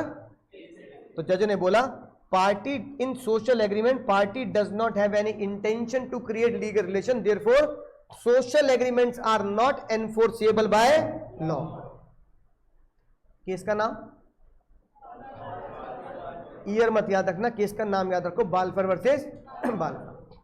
समझ में बात? पढ़ के देख ले, अब नोट कर लिया। अगर कोई तुमसे बोले कि भाई 100% कॉन्सेप्ट क्या है, तो बाबू 100% कॉन्सेप्ट है ये, जहां तुमने एग्रीमेंट फुल फ्लेज सीख लिया, जहां तुमने कॉन्ट्रैक्ट के बारे में एक एक बात जान ली, जहां तुमने आज एनफोर्सिबिलिटी के बात जान ली। इस पूरे के पूरे चार्ट में एनफोर्सिबिलिटी का है केस लॉ, और बाकी सबके हैं सेक्शन, और ये हमने पहली क्लास में जाना था। लॉ सेक्शन में लिखा जाता है, और जो केस डिसाइड हो जाते हैं वो भी लॉ बन जाते हैं। तो बालफर वर्सेस बालफर केस 1919 का है, पर 1919 से लेकर 100 साल बाद भी ये लॉ में इनबिल्ट है। तो बालफर वर्सेस बालफर क्या बन गया? कानून बन गया। जब तक कि कोई महान जज इसके विपरीत केस ना दे दे और आंटी को हरा के अंकल को ना जिता दे, तब तक ये केस कानून की किताबों में सदैव अमर हो गया, ये अमर है ये केस। और आज तक कोई जज ऐसा पैदा नहीं हुआ जिसने ये कह दिया हो कि सोशल एग्रीमेंट कोर्ट में जाने लायक है। क्यों? क्योंकि जज ऐसा करके अपने सर पे कुल्हाड़ी मार लेगा। तुम प्रॉपर्टी के केस तो सुलझा नहीं पा रहे इंडिया में, 3.5 करोड़ केस, तुम सोशल छोटे मोटे पॉकेट मनी के केस और ले लो। तो जो मुद्दे के केस है ना, प्रॉपर्टी के, वो ही नहीं सुलझ पाएंगे कभी, क्योंकि लोग किस पे लड़ रहे हैं? पॉकेट मनी पे। तो दुनिया की कोई ताकत इस लॉ को पलट नहीं सकती। बाल्फर वर्सेस बाल्फर पूरी दुनिया का ऐतिहासिक केस है, इंग्लैंड का नहीं और इंडिया का नहीं, पूरी दुनिया का। Social agreements are not reason. भाई जब तक ये एग्जाम में नहीं लिखोगे ना, तब तक एग्जाम में नंबर नहीं मिलेगा। कारण लिखना जरूरी है। नोट कर लिया बात, बना लिया पूरा, पढ़ के देख ले किताब में कहां लिखा है हमारी।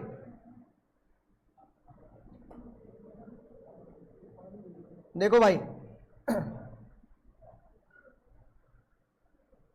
ये देखो, व्हाट इज एनफोर्सिबिलिटी, क्या लिखा है? Parties to an agreement must bound to perform their promise and in case of default other party must या सेल शू। दूसरी पार्टी स्यू कर सकती है। अब समझ गए भाई खतरा क्यों बना रखा है? क्योंकि इस चैप्टर में से अगर कुछ बनता है एग्जाम में तो क्या बनता है? ये केस लॉ बनता है। इन case of social agreement it is presume, तुम्हारा छोटा दिमाग ये सोच लेता है, ये प्रिज्यूम किया जाता है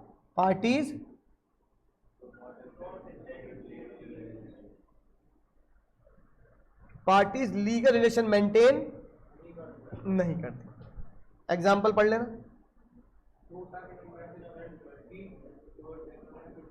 अब वो बर्थडे पे नहीं गया तो केस हो जाएगा क्या? अब तो बोल दो हाँ या ना। नहीं होगा। ये भाई तुम्हें बिल्कुल जी के पीएल कर लेना है। अच्छा जी के पीएल, घोट के पी लेना है, क्योंकि एग्जाम में आया और ये नहीं लिखा तो नंबर नहीं मिलेंगे बाबू।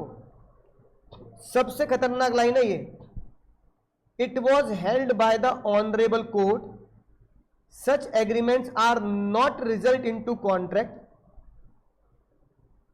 बिकॉज या एज। एग्जाम में बिकॉज के लिए क्या लिख सकते हैं? As parties does not intend to create therefore such suit was.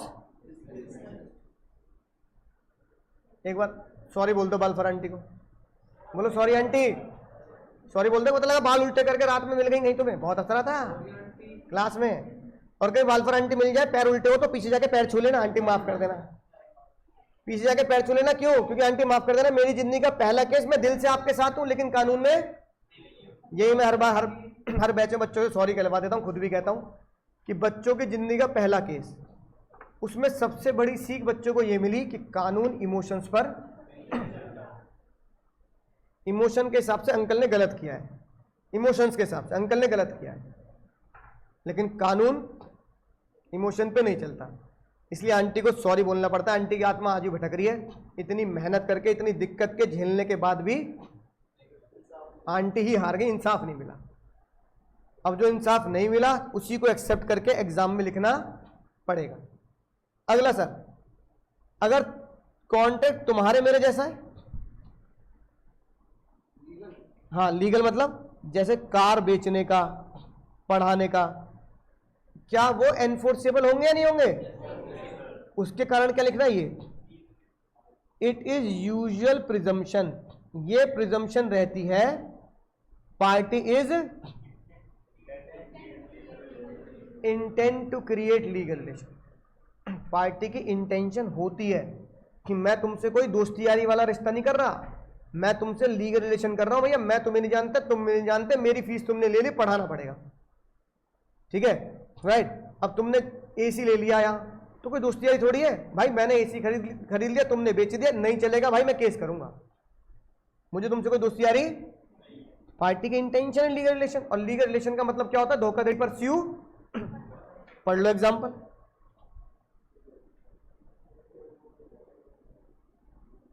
अगर ढोलू ने मना कर दिया सामान बेचने से तो रीजन किस वजह से? कॉन्ट्रैक्ट को ब्रीच यानी कि धोखा या तोड़ने की वजह से। ब्रीच का मतलब मैंने पिछली क्लास में लिखवा दिया, समझ में आ गई बात। अब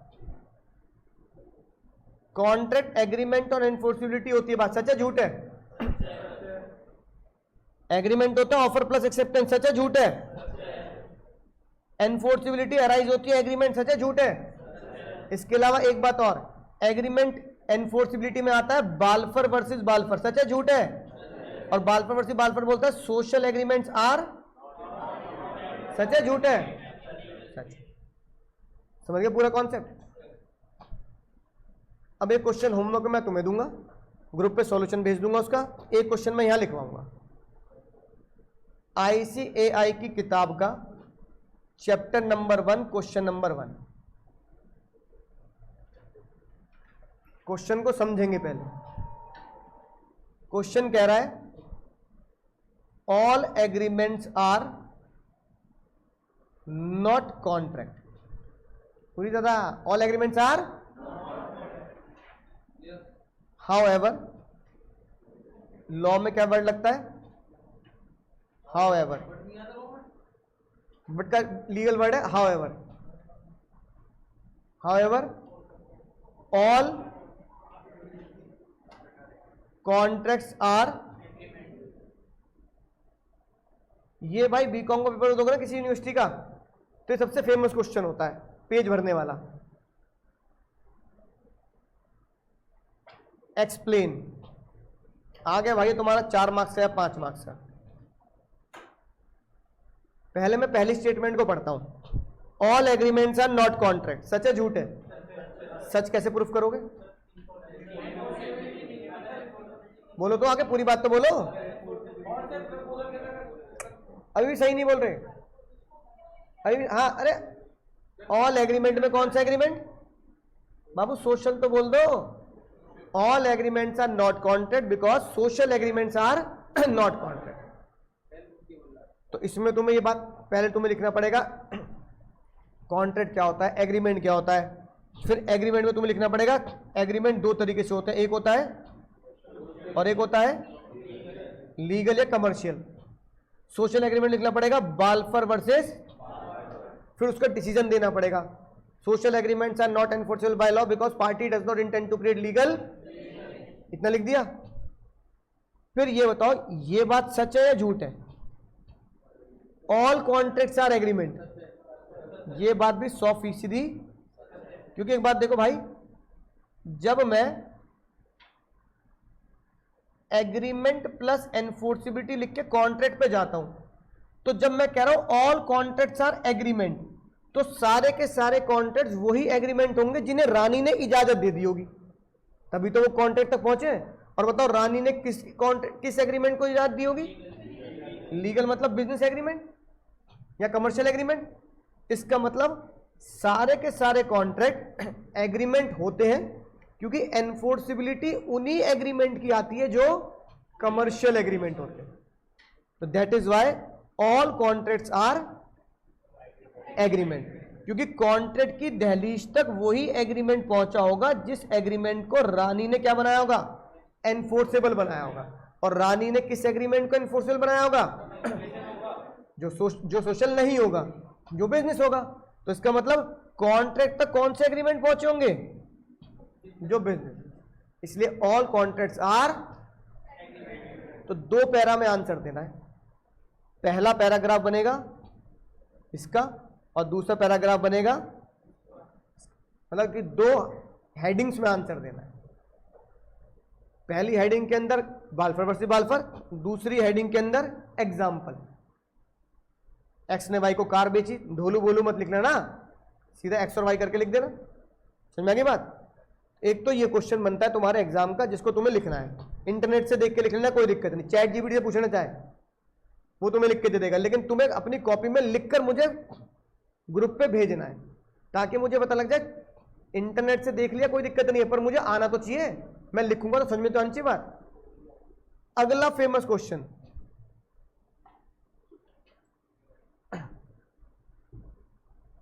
अगला फेमस क्वेश्चन है जिसकी आने की संभावना 100% होती है इस चैप्टर में से, मतलब हर दूसरे तीसरे अटेम्प्ट में आता है भाई।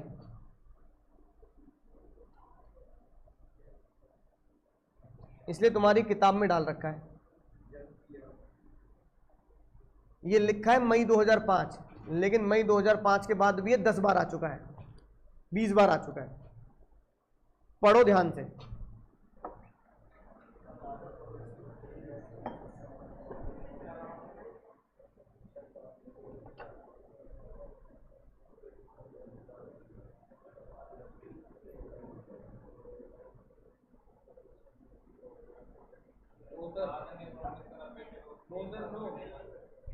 क्या नो पहचान लिया? मतलब मुझे लगता है कोई ऐसा बच्चा नहीं होगा जो कहते कि क्वेश्चन समझ में नहीं आया। सबको आ गया? एक पिताजी अपने बेटे को कह रहे सीए फाउंडेशन कर ले, तेरे को 1 लाख रुपए दे दूंगा। बच्चे ने कर ली पूरी जान लगा, पापा कह रहे मजाक कर रहा था, प्रैंक, इंटर करेगा तब दूंगा, है ना। अब बच्चा निकला 2 कदम आगे अपने पिताजी से, पिताजी को बोल रहा मिल जाना कोर्ट में, I will see you in court. पिताजी कह रहे बच्चों तू ही मिल जाइए कोर्ट में, बाप से पंगा ले रहा है आपने, तू ही मिल जाइए। अब ये तुम्हारा एग्जाम का क्वेश्चन है ना। अब इसको लिखें कैसे एग्जाम में, ये जानना है।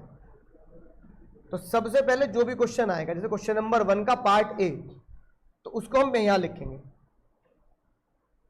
पहले मैं यहां पे लिखूंगा बड़ा बड़ा क्वेश्चन नंबर 1, ताकि मैं एग्जामिनर को ये बता दूं कि अब जो भी जानकारी मैं दूंगा वो क्वेश्चन 1 की दूंगा। फिर आईसीए खुद तुम्हें कॉपी में क्या देता है, मार्जिन देता है। आईसीए कॉपी में इतना मार्जिन होता है, ठीक है ना। चैनल पे जाकर देखोगे, जो कॉपी चेक कर रहा हूं, शायद किसी बच्चे ने जोश जोश में देख भी लियो, ठीक है, तो उसमें पता लगेगा कि बच्चे यहीं खिचड़ी पकाना शुरू कर देते, बल्कि आईसीए मार्जिन दे रहा है। आईसीए के मार्जिन में यहां लिखो क्वेश्चन नंबर 1 का answer number A, numeric form में तो आंसर नंबर 1, रोमन नंबर में तो उस फॉर्म में आप लिखो आंसर नंबर 1 कि भाई ए का पहला इस तरीके से। जब मैं यह आंसर लिखूंगा तो सब केस स्टडी का, अच्छा बताओ डायरेक्ट क्वेश्चन आ गया तो फिर तो डायरेक्ट जो लॉ में लिखा है वो लिखना है, लेकिन अगर ऐसी केस स्टडी आई है ना, तो केस स्टडी में लिखना पड़ेगा सबसे पहला स्टेप प्रोविजन। क्या लिखना पड़ेगा? प्रोविजन के सबसे ज्यादा नंबर होते हैं। अगर 4 नंबर का क्वेश्चन है तो आपको 2.5 मार्क्स का मिलेगा प्रोविजन, जो मैं अब लिख रहा हूं, ठीक है। अब बताओ प्रोविजन में क्या लिखूंगा? जो तुमने लीगल बातें सारी पढ़ ली वो होता है प्रोविजन। तो अब देखो मैं कैसे लिखता हूं, मैं लिखता हूं साथ साथ लिखना, as per section 2 subsection H of Indian contract act 1872। Exam में आईसीए छोटा मत लिखना भाई, नंबर कट जाएंगे, वो तो मैं क्लास में थोड़ा जल्दी समझाने के लिए तुम्हें ऐसा लिख रहा हूं। एग्रीमेंट, बोलो बाबू, agreement enforceable by law is contract.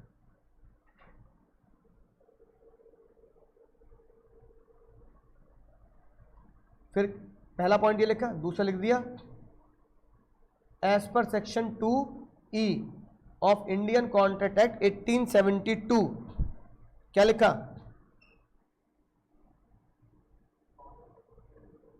Every promise and set of promise forming consideration for each other is agreement, ठीक है ना। ठीक है, फिर एग्रीमेंट में क्या लिखूंगा? There are 2 kinds of agreement.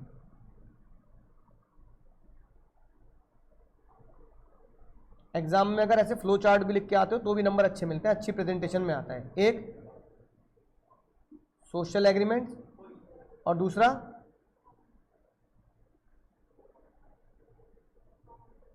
Commercial agreements, ठीक है ना। फिर क्या लिखूंगा? Agreements are of commercial nature. क्या हाँ मैं बोल रहा हूं ना, सिर्फ पेन थोड़ा सा ऐसे चलता है, क्या समझ में नहीं आया बताओ? क्या लिखा मैंने अभी तक? 2 डेफिनेशन लिखी। फिर मुझे बताओ कितने तरह के एग्रीमेंट होते हैं? 2 तरह के। कौन कौन से? एक सोशल और दूसरा, यही तो लिखा है मैंने। पहले मैंने लिखा 2H, फिर मैंने लिखा 2E, फिर मैंने लिखा 2E में जब जब एग्रीमेंट की बात करते हैं तो किसकी बात करते हैं? एक सोशल एग्रीमेंट और एक, अब मैं उसके आगे लिख रहा हूं। अब मुझे बताओ कौन से एग्रीमेंट एनफोर्सेबल बाय लॉ होते हैं? तो agreement are of commercial nature are enforceable by law as parties having intention to create legal relation.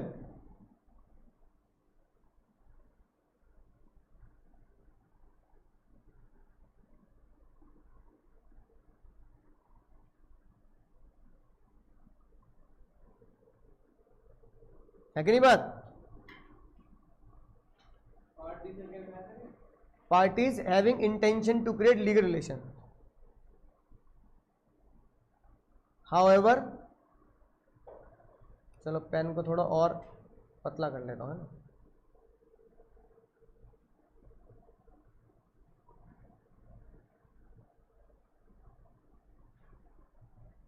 However, social agreements are not enforceable by law as, क्यों? As parties does not intend to create legal relation. अब क्योंकि भाई मुझे पता है इसका तो case law आया था, तो मैंने अब इस कॉलम में लिखा बाल्फर वर्सेस। अब मैंने जो अपनी ये वाली बात लिखी है ना, ये वाली बात,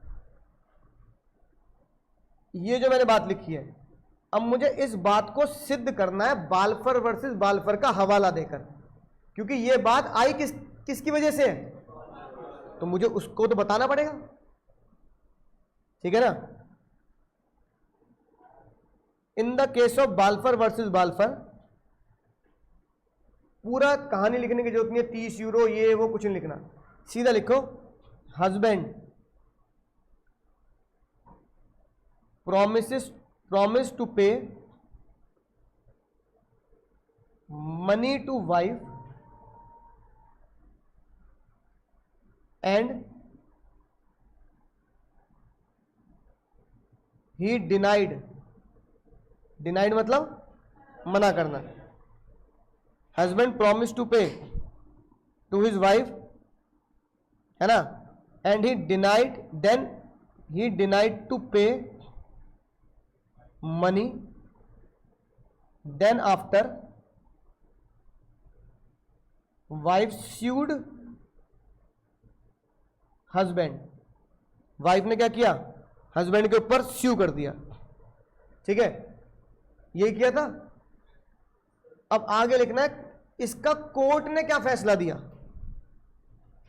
इसका बाबू कोर्ट ने क्या फैसला दिया। तो फिर थोड़ी सी इज्जत भरी लाइनों से लिखना पड़ेगा। ये वर्ड जो मैं तुम्हें बोल रहा हूं ये लिखना बहुत जरूरी है ना। It was held bye honourable court, ये शब्द लिखने पड़ेंगे जब भी मैं किसी कोर्ट का फैसला किसी को बताता हूं या किसी पेपर पर लिखता हूं कि ऑनरेबल कोर्ट का ये फैसला है, मैं अपनी तरफ से नहीं बोल रहा, ऑनरेबल कोर्ट का फैसला है, मैं ये बोल रहा हूं। It was held by the court that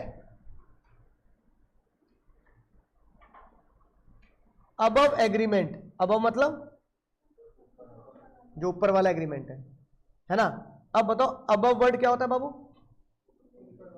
English word होता है, ये नहीं चलेगा क्योंकि बच्चा बहते गंगा में हाथ धोता है। Above agreement, above provision, above का लीगल वर्ड होता है अफोरसेड, AFORESAID, SAID, अफोरसेड का मतलब होता है ऊपर दिए गए प्रोविजन। तो अब मैं लिखूंगा it was held by the honourable supreme court that aforesaid contract या aforesaid agreement is social in nature, social in nature, hence not enforceable by law.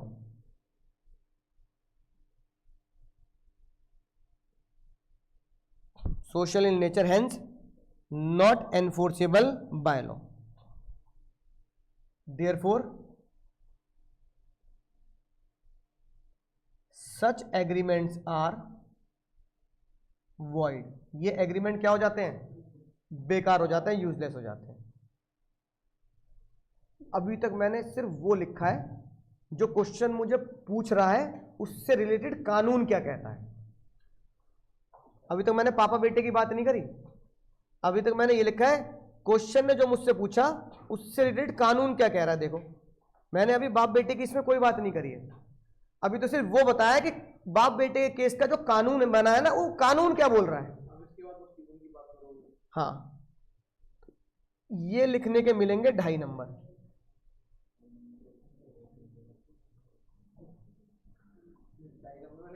हाँ 4 नंबर का क्वेश्चन है ना, और क्या 100 में 100 दे दे, ठीक है भाई।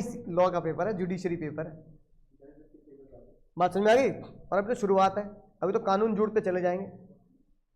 अब पहला क्वेश्चन है इसलिए आराम से लिख रहा हूं ताकि तुम्हें पता रहे करते कैसे हैं। इतना समझ में आ गई बात। अब मैं आऊंगा कि जो मुझसे क्वेश्चन पूछ रहा है उसका फैसला मैं कैसे दूं। उसका फैसला देने से पहले क्वेश्चन में जो बोला जा रहा है उसको बोलते हैं एनालिसिस। क्या बोलते हैं? अब मैं करूंगा अपने दिए गए क्वेश्चन की एनालिसिस, और जब एनालिसिस की शुरुआत करूंगा तो मैं लिखूंगा इन द प्रेजेंट केस या इन द गिवन क्वेश्चन, जो आईसीआई मुझे पूछ रहा है, इन द गिवन क्वेश्चन या प्रेजेंट केस।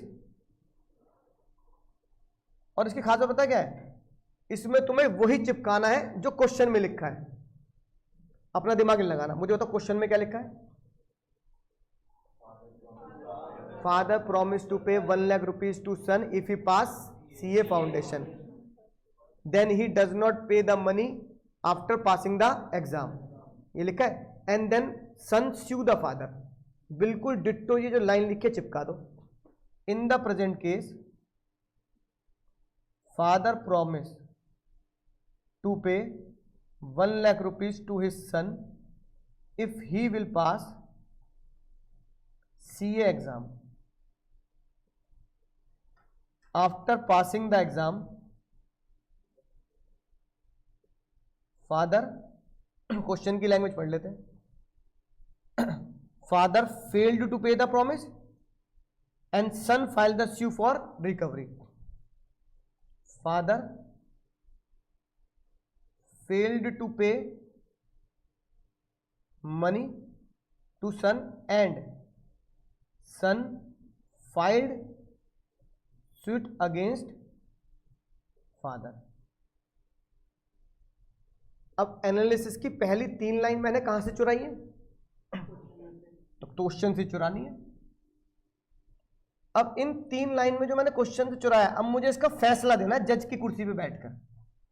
अब मैं एज अ जज क्या आंसर लिखूंगा कि जो तुमने ऊपर प्रोविजन लिखे हैं उन्हें बस 2 लाइन में लिख दो। जो ऊपर वाली बात है ना प्रोविजन में, वो रिपीट कर दो। कैसे रिपीट करूंगा? एज पर अफोरसेड प्रोविजन, जो मैंने ऊपर स्टेप नंबर 1 में प्रोविजन दिए हैं, as per aforesaid provision and Balfour versus बाल्फर,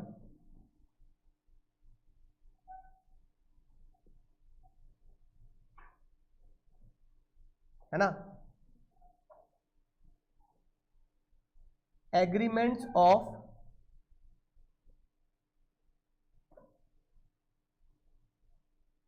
paying gift और money by father to son are social in nature. अब बताओ, जो मैंने ये लाइन लिखी है ये मैंने अपने प्रोविजन से ही तो चुराई है, उसी को रिपीट करना है।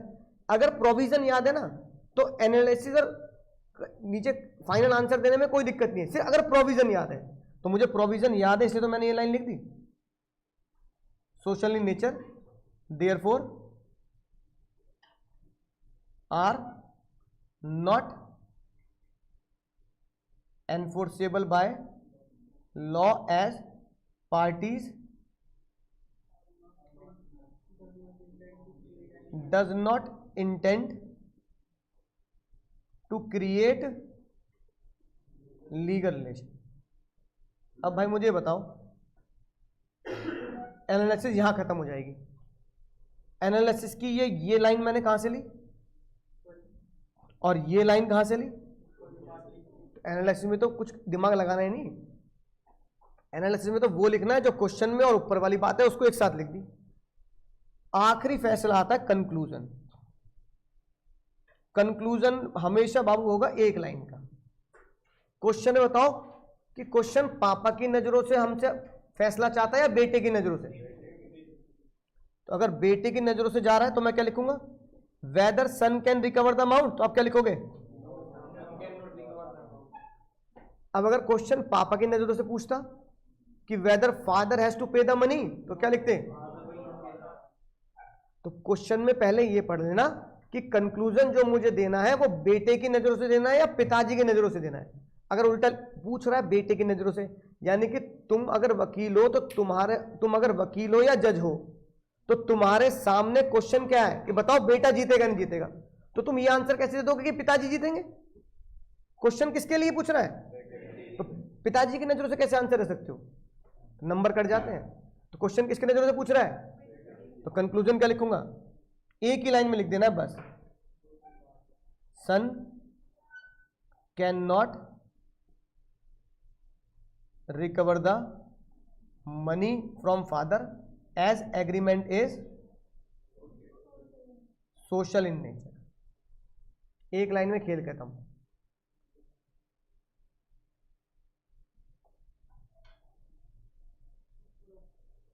अभी कर दे रहा हूं, जूम कर दे रहा हूं। अब देखो, अगर तुम पहचानो एनालिसिस के बाद पहचानो, तो प्रोविजन के बाद पहचानो एनालिसिस उससे कम है और कंक्लूजन एक लाइन का है, तो 2.5 मार्क्स का प्रोविजन, 1.5 मार्क्स की एनालिसिस और आधे मार्क्स का, तो 1 मार्क्स का एनालिसिस और आधे मार्क्स का। अभी रुक जाओ, 1 मिनट सुनो। अब ये जो है, अब तुम मेरे चैनल पर जितनी भी कॉपी मैंने चेक करी है उन सब कॉपी को उठा के देखना, जितने बच्चों के बहुत कम मार्क्स हैं, 20 मार्क्स 25 मार्क्स, उन सब ने प्रोविजन तो लिखा नहीं, उन सब ने कंक्लूजन लिख रखा है। इसका मतलब कंक्लूजन तो तुम, मान लो कोई क्वेश्चन आया, तुम सबको कंक्लूजन पता था इस सवाल का, क्या? बेटा पैसा रिकवर नहीं कर सकता क्योंकि सोशल है। तो भाई हर एक बच्चा ये तो लिख के आ रहा है बेटा पैसा रिकवर नहीं कर सकता क्योंकि वो, तो आईसीआई ने स्टेप 1 स्टेप 2 स्टेप 3 करके आधा आधा नंबर दे रखा है। मैं तो कह रहा हूं ये भी मेहरबानी आधा नंबर दे रहा है एग्जामिनर। जब किसी बच्चे को कानून नहीं पता तो कानून बिना पति फैसला क्यों दे रहा तू? और अगर कानून पता है कि सोशल एग्रीमेंट इन्फोर्सेबल नहीं होते तो कानून लिख क्यों नहीं रहा तू? और अगर कानून लिख रहा है तो फिर तू उसमें अंग्रेजी क्यों डाल रहा है, लॉ की लैंग्वेज क्यों नहीं डाल रहा? अब इन शब्दों को देखो, इन शब्दों में कोई भी शब्द इंग्लिश नहीं है। Section section, definition 100% legal, definition 100% legal. Social agreements are not enforceable by law as party does not intend to create legal relation, 100% legal language. It was held by the honourable supreme court, 100% legal language. Aforesaid provision, 100% legal word, तभी number मिलेंगे। अब कुछ बच्चे इसमें English जोड़ देते हैं अपनी तरफ से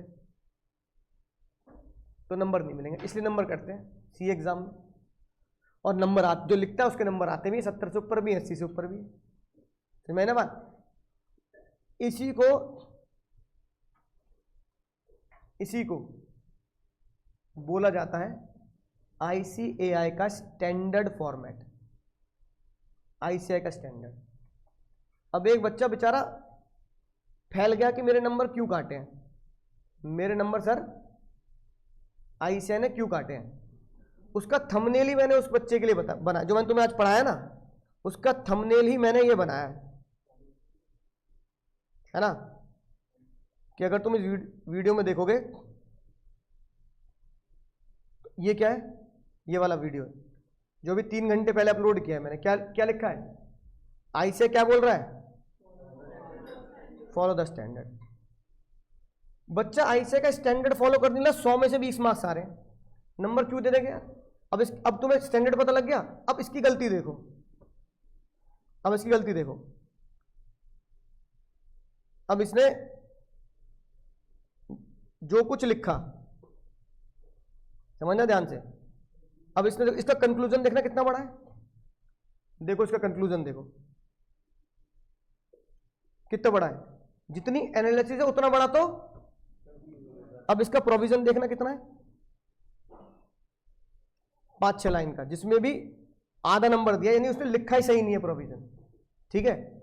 अब यही क्वेश्चन ICAI का देखते हैं, प्रोविजन इतना सा, कंक्लूजन प्रोविजन से भी बड़ा, एनालिसिस छोड़ दी, मतलब बता नहीं रहा वो, यानी प्रोविजन में उसने क्या कर रखा है, एनालिसिस जोड़ दी कि मैं ये लिखता हूं और इस क्वेश्चन में ये हो गया, आधा नंबर दिया उसको ICAI ने 4 में से, ठीक है। फिर वो कह रहा है मेरे साथ गलत हुआ है सर, इस क्वेश्चन को देखना, मैंने ठीक लिखा है, देखो मैंने कंक्लूजन कितना अच्छे से लिखा है, पूरा एक्सप्लेन किया, मेरी राइटिंग भी ठीक है, मैंने वर्ड्स को अंडरलाइन भी किया है, मैंने देखो सेक्शन 23 सेक्शन भी डाला है कि नहीं बात। अब मैंने उसको ये बताया, मैंने कहा भाई तूने डाला ठीक बात है, दुख जितना तुझे उतना मुझे भी है कॉपी तेरी चेक करते हुए, पर अब तू वो देख, क्वेश्चन नंबर 2 था 4 मार्क्स का, क्वेश्चन नंबर 2 का 1 MNO 4 मार्क्स, उसने ये आंसर लिखा। अब ICAI का आंसर देखो,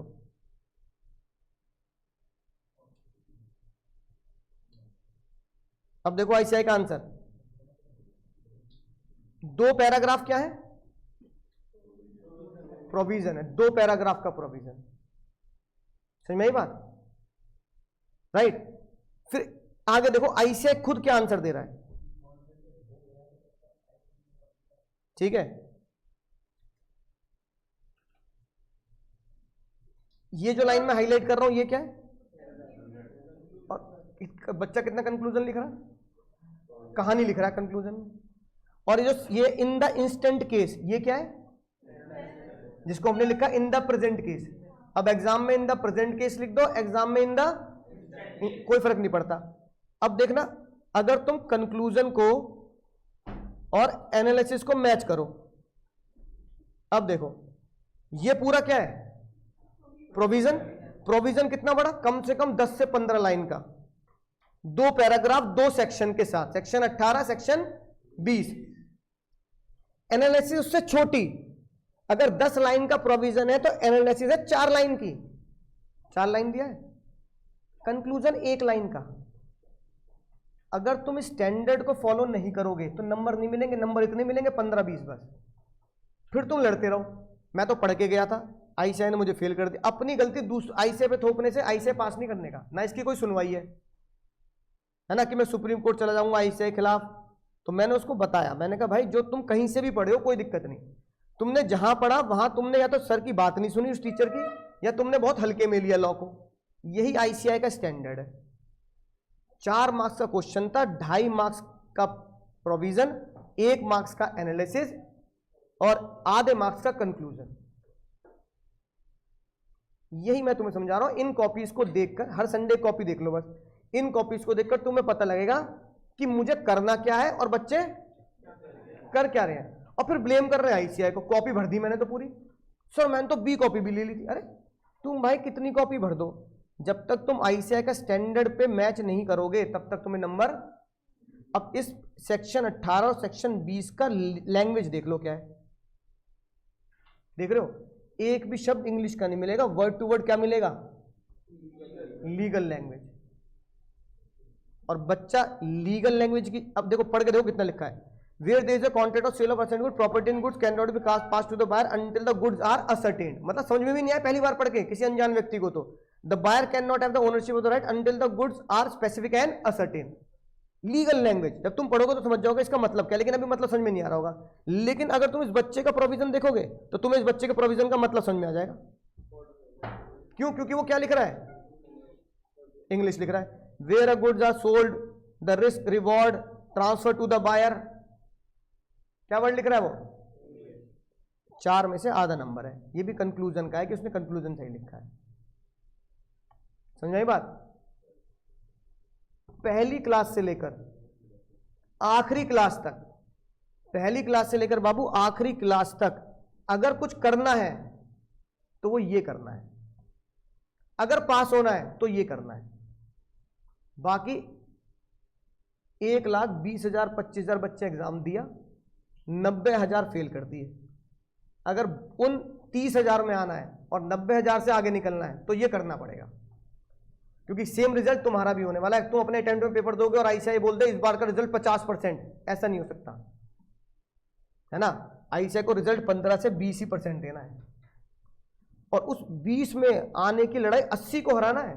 ये 12th नहीं है कि सब पास हैं, 12th तो सभी पास हो जाते हैं। ये सीए जिसमें लोग कहते हैं सब फेल है, बाजी एकदम पलट जाती है 12th से फाउंडेशन में कदम रखते ही। 12th में बोलते हैं सब पास, न्यूज वाले भी। सीबीएसई का रिजल्ट आया 99% बच्चे पास, जब सी का रिजल्ट आता है आईसीआई का रिजल्ट आया सब फेल। न्यूज वाले पलटी मार देते हैं वहां, न्यूज वालों को लगता ही नहीं पास नाम की कोई चीज भी है सीए जैसे एग्जाम में। तो वहां तक पहुंचने के लिए क्या करना पड़ेगा, दिलो जान से 5-6 महीने इसकी पूरी मेहनत करनी पड़ेगी। मुझे पता होना चाहिए कि जो मैं लिख रहा हूं वो लीगल है, वो लीगल है या इलीगल नहीं, इंग्लिश है। क्या मैं इंग्लिश याद कर रहा हूं या मैं लीगल वर्ड याद कर रहा हूं। मुझे आंसर पता है बेटा नहीं जीतेगा, लेकिन आंसर के साथ साथ क्या मुझे पता है बेटा इस वजह से नहीं जीतेगा कि ये लीगल लैंग्वेज लिखी है। तो मतलब हमको लॉ पता होता है ना क्या लिखना, पर लिखने में गलती। हाँ, लॉ के अब तुम अगर ये पेपर उठाओगे ना, ये पेपर जो मैंने तुम्हें लिखा है ये पेपर था जनवरी 2025 का। जनवरी 2025 का पेपर उठा देना 3 महीने के बाद, 100% गारंटी है हर एक क्वेश्चन में तुम ये बोलोगे मुझे आता है। जो बस ये होगा कि जो अच्छे से नहीं आता वो चॉइस में छोड़ दोगे। चॉइस में छोड़ने के बाद तुम हमेशा ये बोलोगे सर 100 नंबर का पेपर मुझे आता है, और मैं तुम्हें सामने पढ़वा दूंगा, तुम कह दोगे इसका आंसर ही है। तो इतनी तरीके से तो मैं तुम्हें पढ़ा दूंगा कि तुम्हें आंसर पता होगा, लेकिन उस तरीके को लिखना क्या करना पड़ेगा तुम्हें। अच्छा ये बताओ ये क्वेश्चन किसने लिखा, नहीं क्वेश्चन किसने लिखा, मैंने, पर मुझे एग्जाम तो देना नहीं है। फिर भी प्रैक्टिस मैं कर रहा हूं, हर बैच में लिखता हूं, पिछले 15 साल से लिख रहा हूं। समझ में आई बात? तो 15 साल से मैं लिख रहा हूं तो 30-60 बार तो मैं लिख चुका हूं इसको। अगर 2 अटेम्प्ट में भी लिखूंगा मैं हर साल में, तो मेरे को तो एग्जाम देना नहीं, मेरे तो हो गया एग्जाम। जिसको एग्जाम देना है वो कह रहा है सर लिखेंगे, मैं तो क्या करूंगा, कॉपी करूंगा, तो नंबर नहीं मिलेंगे। इसी क्वेश्चन को क्या करना पड़ेगा, बिना देखे अब तुम्हें लिखना है घर जाके। अगर तुमने बिना देखे इस क्वेश्चन को रिपीट मारा, बिना देखे सेम, तो समझ जाना सही लाइन पे चल रहे हो। और अगर गड़बड़ हो रही है, हेरफेर हो रहा है, तो समझ जाना इंप्रूवमेंट की अभी जरूरत बाकी है ना। क्योंकि जब भी मैं तुम्हें प्रैक्टिस क्वेश्चन कराऊंगा वो कौन लिखेगा, वो मैं ही लिखूंगा। पर एग्जाम, दुख की बात यह कि एग्जाम मुझे नहीं देना, और जिसको देना है वो कॉपी कर रहा है, वो लिख नहीं रहा। यही दर्द है बस, जिसको जो लिख रहा है उसका एग्जाम नहीं, और जिसका एग्जाम है वो लिख ही नहीं रहा। इसको आगे तुम्हें कहना पड़ेगा सर आप 1 लिखोगे ना तो हम घर पे 2 लिखेंगे, आप अगर 1 लिखोगे तो पास हो जाओगे। तो आज क्या करना है बताओ जरा, बिना देखे, और फिर मैच कर लेना कि हमने क्लास में क्या लिखा और तुमने। तो भाई छोटे छोटे कदम बढ़ाएंगे ना तो मंजिल, बोलो बाबू, छोटे छोटे कदम बढ़ाएंगे तो मंजिल आसान भी हो जाएगी और जरूर मिल भी जाएगी। तो इसलिए हर दिन लिख, अरे ओ भाई ट्रेन नहीं आई अभी, स्टेशन नहीं आया अभी, स्टेशन 4 बजे आता है। हाँ, टाइम टेबल से कुछ नहीं होता, अभी तो मजा आया पढ़ाने में। अभी तो मैं फॉर्म में आया हूं यार, तुम ऐसी बात कर रहे हो। लॉ में घंटे मत गिना करो, घंटे गिना करो सर। कहां पर? मैथ्स में, इको में, अकाउंट्स में। सुनो भाई, अब ये बात समझ में आ रही है? ऑफर एक्सेप्टेड इज एग्रीमेंट, सच है। Agreement enforceable below is contract, difference समझ में आया? एग्रीमेंट मे और may not create legal relation. क्या बात कर रहे हो, ये बात समझ में नहीं आई। आ गई? मे और मे नॉट मतलब सोशल नहीं होगी, लेकिन कॉन्ट्रैक्ट में जरूर लीगल रिलेशन आया होगा, क्योंकि कॉन्ट्रैक्ट तक कौन पहुंचा होगा? जो एनफोर्सेबल एग्रीमेंट होंगे। Every agreement is not to be contract, क्योंकि social agreement is not to be contract. All contracts are necessarily agreement, क्योंकि सारे कॉन्ट्रैक्ट वही एग्रीमेंट होंगे जिसे रानी ने एनफोर्सेबल बोला होगा। डिफरेंस समझ गए? अगर आज की क्लास नहीं पढ़ी होती ना, या जो बच्चा एब्सेंट हो गया, गारंटी है वो इस टेबल को समझ ही नहीं सकता। अब सोचो अगर कल मैं तुम्हें पढ़ाता तो मेरे ऊपर से निकल जाती बात, तुम कहते हम नहीं कर रहे सीए। क्या लिखा है? 3 इडियट का मीम्स मारते तुम मेरे ऊपर, ऐसे शब्द होते ही नहीं है लेकिन ऐसे शब्द होते हैं, तभी तो समझ में आ गया आज। अब सर एक और बात, एक दो चीज और पढ़ाऊंगा जो बहुत बेसिक है। कॉन्ट्रैक्ट का पहला चैप्टर तो हमें पता होना चाहिए कितने तरह के कॉन्ट्रैक्ट होते हैं। अब उन बच्चों का भ्रम दूर हो जाएगा आज जिनके दिमाग में ये होता है कि सारे कॉन्ट्रैक्ट क्या रिटन होते हैं। बोलो नहीं, जिंदगी भर तुमने सारे कॉन्ट्रैक्ट कैसे किए हैं? तो जज ने बोला मैं इसको लीगल कर देता हूं इस बात को, जो भी कॉन्ट्रैक्ट बोलकर और लिखकर किए जाएंगे वो कानून में लीगल माने जाएंगे। किस नाम से? फर्क पता क्या है? रिटन कॉन्ट्रैक्ट में तुम्हें सबूत इकट्ठे करने की जरूरत नहीं है, क्योंकि तुम्हारा लिखा हुआ ही एग्रीमेंट स्टैम्प पेपर सबूत है। लेकिन ओरल, अच्छा मैंने मान लो कोई तुम्हें फीस स्लिप नहीं दी ना, उस पर आरकेजी की अपने कोचिंग की क्या लगी है ना कोचिंग की स्टैंप लगी है ना। अब तुम ये कोर्ट में कह रहे हो फीस तो दी है मैंने, तो तुम्हें सबूत इकट्ठे करने में दिक्कत आएगी। तुम कहोगे फीस दी है तो कैमरे निकाल लो कोचिंग के, उसमें चेक करना, इन मैम को दी थी, इन मैम को कोर्ट में बुलाओ, दिक्कत आ रही है ना। तो ओरल में बस ये दिक्कत आती है कि जिसके साथ धोखा होता है उसे प्रूफ करना थोड़ा मुश्किल होता है कि मैंने इनके साथ ये डील की थी। रिटन में ऐसी कोई दिक्कत नहीं होती, रिटन में तो सब साइन होते हैं। तो जज ने बोला पर क्योंकि हर कोई बंदा रिटन कॉन्ट्रैक्ट नहीं चाहता, इसलिए ओरल कॉन्ट्रैक्ट को भी दुनिया में क्या बनाना पड़ेगा? लीगल और वैलिड बनाना पड़ेगा। अब एक तरह की बात भाई, ये बताओ कभी कभी ट्रेन में ट्रैवल किया है? क्या होता हो कभी ना कभी? ट्रेन की छत पे नहीं कभी सोचो सर छैया छैया करते तो हम तो गिर गया था मैं एक बार शाहरुख खान के चक्कर में। तो भाई एक सुनना, अगला केस सुनना। एक स्टेशन पे ट्रेन रुकती है और कुछ इस तरीके का सीन होता है।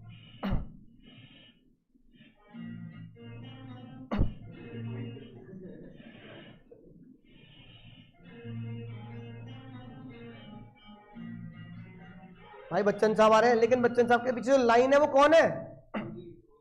पहचान रहे हो सबको? ऐसा तो नहीं है कि पहचान में ना आ रहे हो, सब एक ही ड्रेस में? ठीक है भाई, हाथ मार के रोक दी ट्रेन।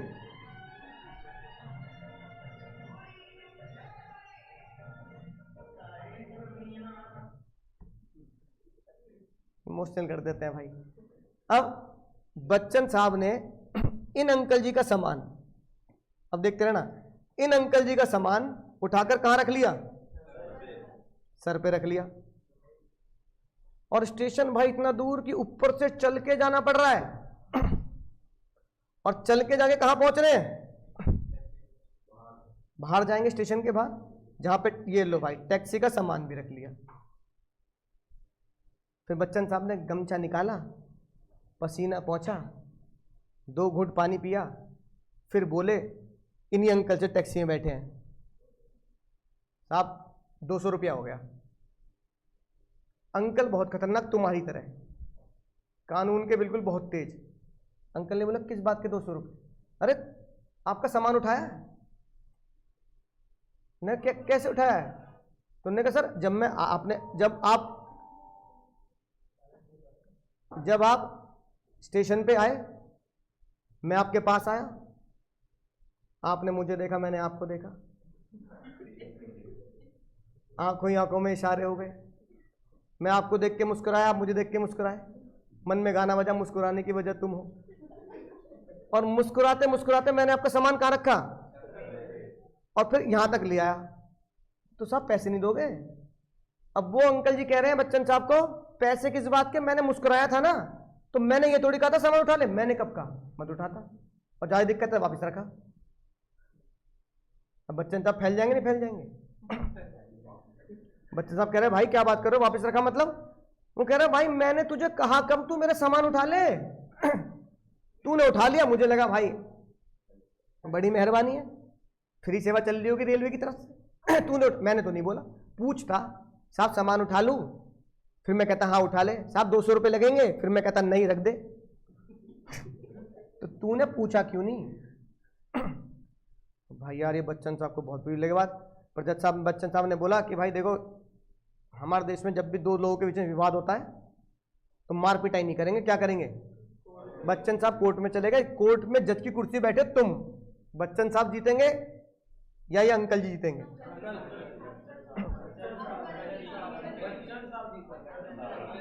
एक बार फिर से पॉलिटिकल पार्टी की तरह दो पार्टी आपस में लड़ती हुई।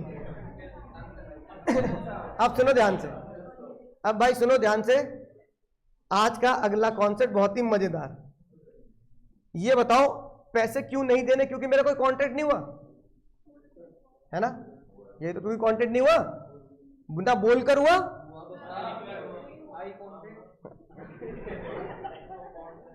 ये भाई हमारा दो कदम भाई, ऐसी मोहब्बत भरी बातें कानून में सर, आंखों ही आंखों में देख रहे भाई को, इसके हालात दिख रहे हैं एग्जाम देने के, कह रहा आई कॉन्ट्रैक्ट, कॉन्ट्रैक्ट, मैं कॉन्ट्रैक्ट नहीं कॉन्ट्रैक्ट, भाई कॉन्ट्रैक्ट और कॉन्ट्रैक्ट में फर्क है। मैं बोल रहा हूं कोई कॉन्ट्रैक्ट तो कह रहा आई कॉन्ट्रैक्ट, कॉन्ट्रैक्ट सही है बात, लेकिन फिर भी मिलने चाहिए। अब दिल से बताओ मिलने चाहिए नहीं मिलने चाहिए?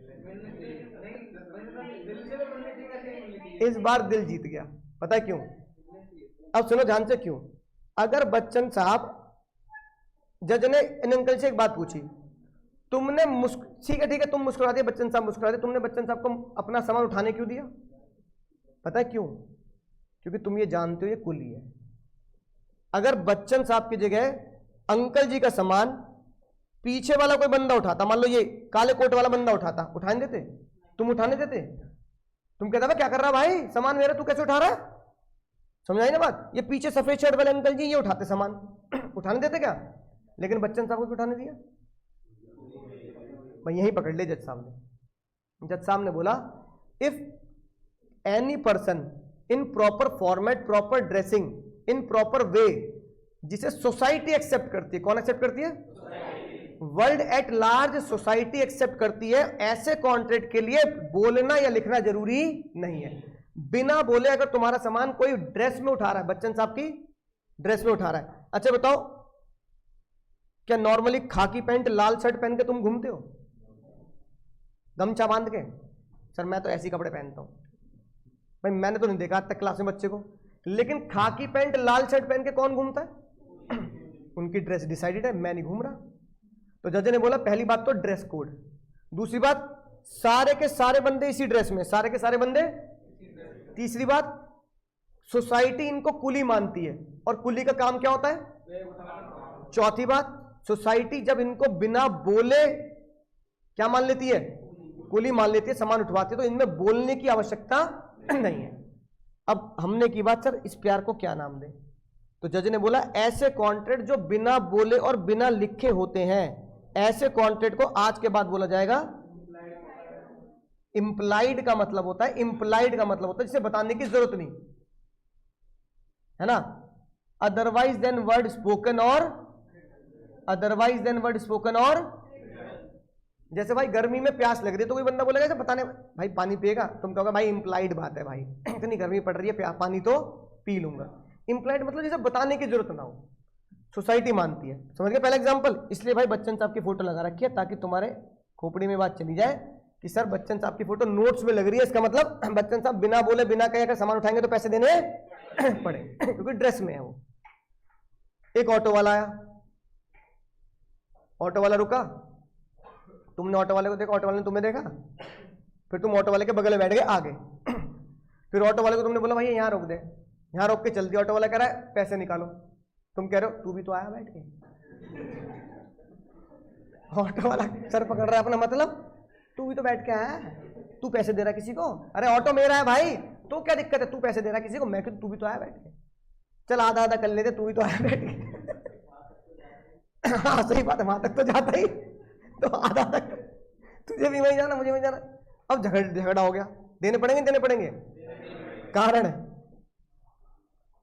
इंप्लाइड, अगर किसी रूट पर कोई ऑटो या कोई बस चल रही है और उस रूट का स्टॉपेज और उस रूट की डेस्टिनेशन तुम्हें पता है कि भाई 62 से एक बस चलेगी 71 तक तो जाएगी क्योंकि वो सीधी रोड है, तो इसमें बार बार कंडक्टर से और ड्राइवर से पूछने की जरूरत नहीं है भाई वहां चलेगा वहां चलेगा, अरे वहां जाएगी भाई पूछ क्यों रहा है तू।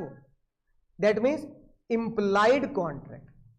अब इसमें सर कॉन्ट्रैक्ट कैसे बना? कॉन्ट्रैक्ट के लिए तो ऑफर एक्सेप्टेंस होनी चाहिए। कुली का सामान उठाना कौन सा ऑफर? Implied offer. और तुम्हारा उसके साथ चल देना कौन सी एक्सेप्टेंस? Implied acceptance. ऑटो वाले का एक पर्टिकुलर रूट पे आके तुम्हारे आगे रुकना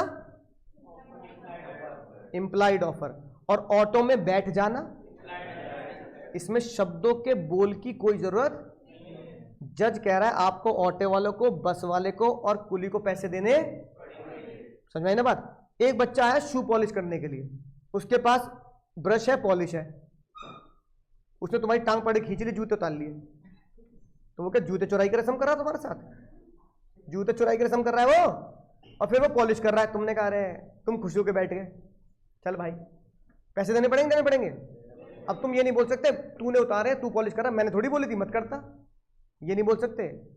किसी भी व्यक्ति का ऐसा बैग लेके घूमना और तुम्हारे जूते पकड़ लेना क्या है? Implied offer. और तुम्हारा उसे मना ना करना, भाई मत कर मुझे पॉलिश नहीं कराने, मना ना करना क्या है?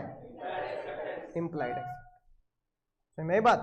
तो इसका मतलब ऑफर बोलकर लिखकर नहीं, कुछ कुछ केसेस में ऑफर बिना बोले बिना लिखे भी होते हैं। जैसे वो गाना था ना, चाहे तुम कुछ ना कहो मैंने सुन लिया। जब मैंने वो गाना सुना मैंने कहा तो इंप्लाइड गाना है। दीदी कह रही है उसमें आमिर खान से, चाहे तुम कुछ ना कहो मैंने सुन लिया, साथी प्यार का मैंने कैसे सुन लिया तूने? मुझे बता कैसे सुन लिया, है ना? वो पहला नशा ही तो गाना है, पहली लाइन चाहे तुम कुछ ना कहो मैंने सुन लिया, तो भाई ये इंप्लाइड है। जब कोई बंदा बिना कहे सुन ले, लेकिन उस सुनने में क्या ऐड होना चाहिए? सोसाइटी की एक्सेप्टेंस और लॉ की एक्सेप्टेंस, तो वो क्या बनेगा? तो इसमें तीन ही केस बनते हैं, ट्रांसपोर्ट, बस ऑटो, कुली, और तीसरा शू पॉलिश। मतलब जो एग्जाम में अब तक क्वेश्चन बने, तो वो क्या बन गया बाबू? अच्छा एक चीज और बताओ, एक चीज और बस आखिरी बात, एटीएम से पैसे निकाले?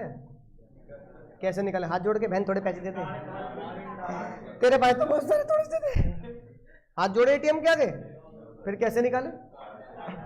कार्ड। अब ये बताओ, एटीएम में कार्ड डाला, पिन डाला, पैसे आ गए, किसी से कोई रिटर्न में कॉन्ट्रैक्ट किया कि ऐसा करेंगे? कुछ बोला एटीएम से? पहले बातचीत करते हो एटीएम से, और कैसी है, बहुत ठंडा हो रहा है इसको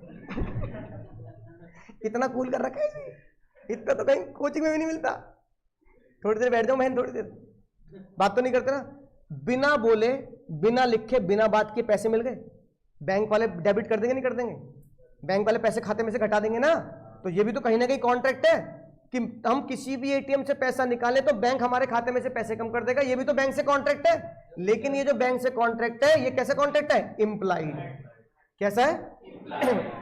तो इंप्लाइड कॉन्ट्रैक्ट। लेकिन क्योंकि ऐसे एटीएम के कॉन्ट्रैक्ट में कोई ह्यूमन इन्वॉल्वमेंट नहीं है, तो इसको जज ने क्या नाम दिया? टैसिट कॉन्ट्रैक्ट, और ऑल्सो कॉल्ड इंप्लाइड। अब ऐसा क्यों है देखो, टैसिट कॉन्ट्रैक्ट की डेफिनेशन देखना, tacit contract are the contract which is inferred. Inferred मतलब बनते हैं, क्रिएट होते हैं बाय द यानी कुछ काम या कुछ एक्ट से जो बनते हैं, ऐसे कॉन्ट्रैक्ट जो बनते हैं कुछ एक्ट करने से। अब टैसिट की डेफिनेशन पढ़ना। Tacit contract are the contract which is inferred from conduct, कि जो बनते हैं, जो कॉन्ट्रैक्ट बनते हैं कुछ एक्ट करने से। लेकिन इंप्लाइड और टैसिट में डिफरेंस क्या हुआ? ऑटो में, कूली में, शू पॉलिश में कोई ना कोई ह्यूमन इन्वॉल्वमेंट है जिसके साथ आप डील कर रहे हो। लेकिन एटीएम में कोई ह्यूमन इन्वॉल्वमेंट नहीं, एक मैकेनिकल डील कर रहे हो आप, और ऑटोमेटिक वहां मेरा पैसा डिडक्ट हो रहा है। तो जज साहब ने बोला tacit contract are also called implied contract, यानी या फिर ये कह दो implied contract are also called tacit contract. दूसरा एग्जांपल एटीएम हो गया। कभी तुमने देखा पुराने जमाने में बोली लगाई जाती थी? अच्छा, आजकल जो बोली लगती है ना, ऐसे आईपीएल मैच में लग रही कोई बोली, उसमें वो बैनर उठाते हैं कि भाई रिंकू सिंह 1 करोड़, बैनर उठा दिया भाई। मजा नहीं आता ऐसी बोली में। बोली वही होती थी, बड़े लोग चिल्लाते थे 1 करोड़, फिर हथौड़ा पीटा जा रहा 1 करोड़, उसमें मजा आता था। अब पुराने जमाने की ट्रेडिशनल बोली लग रही है ना? अरे सुनो, अरे बात करो, सुन रहे हैं। पुराने जमाने की ट्रेडिशनल बोली लग रही है, तुमने बोली लगा दी 1 करोड़ की। अब 1 करोड़ के आगे कोई दूसरा बंदा बोली नहीं लगा रहा, जो वहां बोली लगाने वाला वकील टाइप बैठा ना, वो हथौड़ा लेके बैठा, 1 करोड़ 1, धट हथौड़ा मारा, 1 करोड़ 2, हथौड़ा मारा। ये बताओ ये कब कंक्लूड होता है कि वो सवाल अब तुम्हारा? जब तीसरी बार हथौड़ा गिर गया तुम्हारी बोली पर।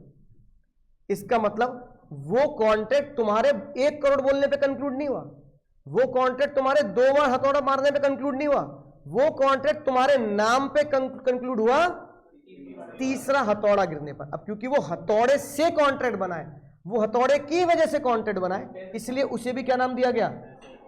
Tacit contract. भाई से बहुत जल्दी जाने, चुपचाप बैठो नीचे। अब सुनना ध्यान से, एक केस आया एग्जाम में। जब तीसरा हथौड़ा गिरने वाला था, तो मान लो हथौड़े का जो आगे गोल गोल सा वो होगा ना, लट्टू वगैरह जो लगा होगा, या तो वो निकल गया। बच्चा कह रहा सर ये क्या क्वेश्चन पूछ लिया, क्वेश्चन ये अजीब सा था।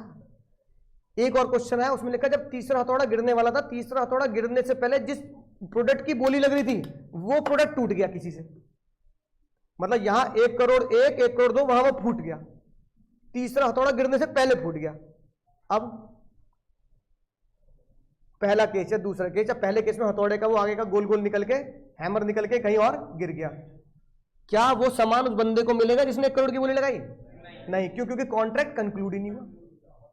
To enter into the contract there must be the acceptance. बोली क्या है बाबू, समझना बात? बोली क्या है? बोली लगाना इज योर ऑफर, और हथौड़े का तीसरी बार गिरना इज। तो बाबू जब हथौड़ा तीसरी बार गिरा ही नहीं, एक्सेप्ट नहीं हुआ, तो कंक्लूड हुआ ही नहीं कॉन्ट्रैक्ट, और कॉन्ट्रैक्ट कंटिन्यू सामान उसका। अब बच्चे की खोपड़ी घूम रही है एग्जाम में, तो अजीब सा क्वेश्चन आया, हथौड़ा टूट के गिर गया, और फिर कॉन्ट्रैक्ट बताओ, कॉन्ट्रैक्ट वैलिड या इनवैलिड? वो जो बोले लगा रहा है वो लड़ रहा, मैं तो सामान लेके जाऊंगा, मेरी गलती है हथौड़ा टूट गया, मैं तो लेके जाऊंगा। तो सामान बोली लगाने वाले का होगा या नहीं होगा? आंसर क्या होगा? ये लिखना पड़ेगा।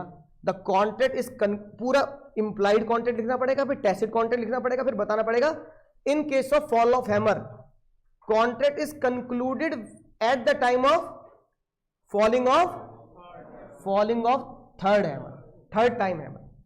तो वो गिरा नहीं तो कॉन्ट्रैक्ट नहीं। लॉ है, इमोशंस में नहीं। तुम्हें लग रहा है मेरी गलती नहीं है, कॉन्ट्रैक्ट तो होना चाहिए था। जज ने बोला तीसरा हथौड़ा गिरा नहीं गिरा ये बता, नहीं गिरा, घर जाओ बस अपने पर, मुझे मत समझाओ मैं इतनी दूर से आया था, मैं 1 करोड़ में खरीद लेता, 1 करोड़ बेकार की बात। समझ में आ गई बात? ऐसे खतरनाक क्वेश्चन आ जाते हैं एग्जाम में, कॉन्सेप्ट से लेना है। बाकी क्वेश्चन अगली क्लास में भाई, ये बहुत जल्दी में रहता है। चलो भाई क्या टाइम हो गया? चलो ठीक है, tata bye bye, take care. अगली क्लास में भाई 4 बजे तक का समय लेके आना है, घर पे बता के आना है। Bye bye.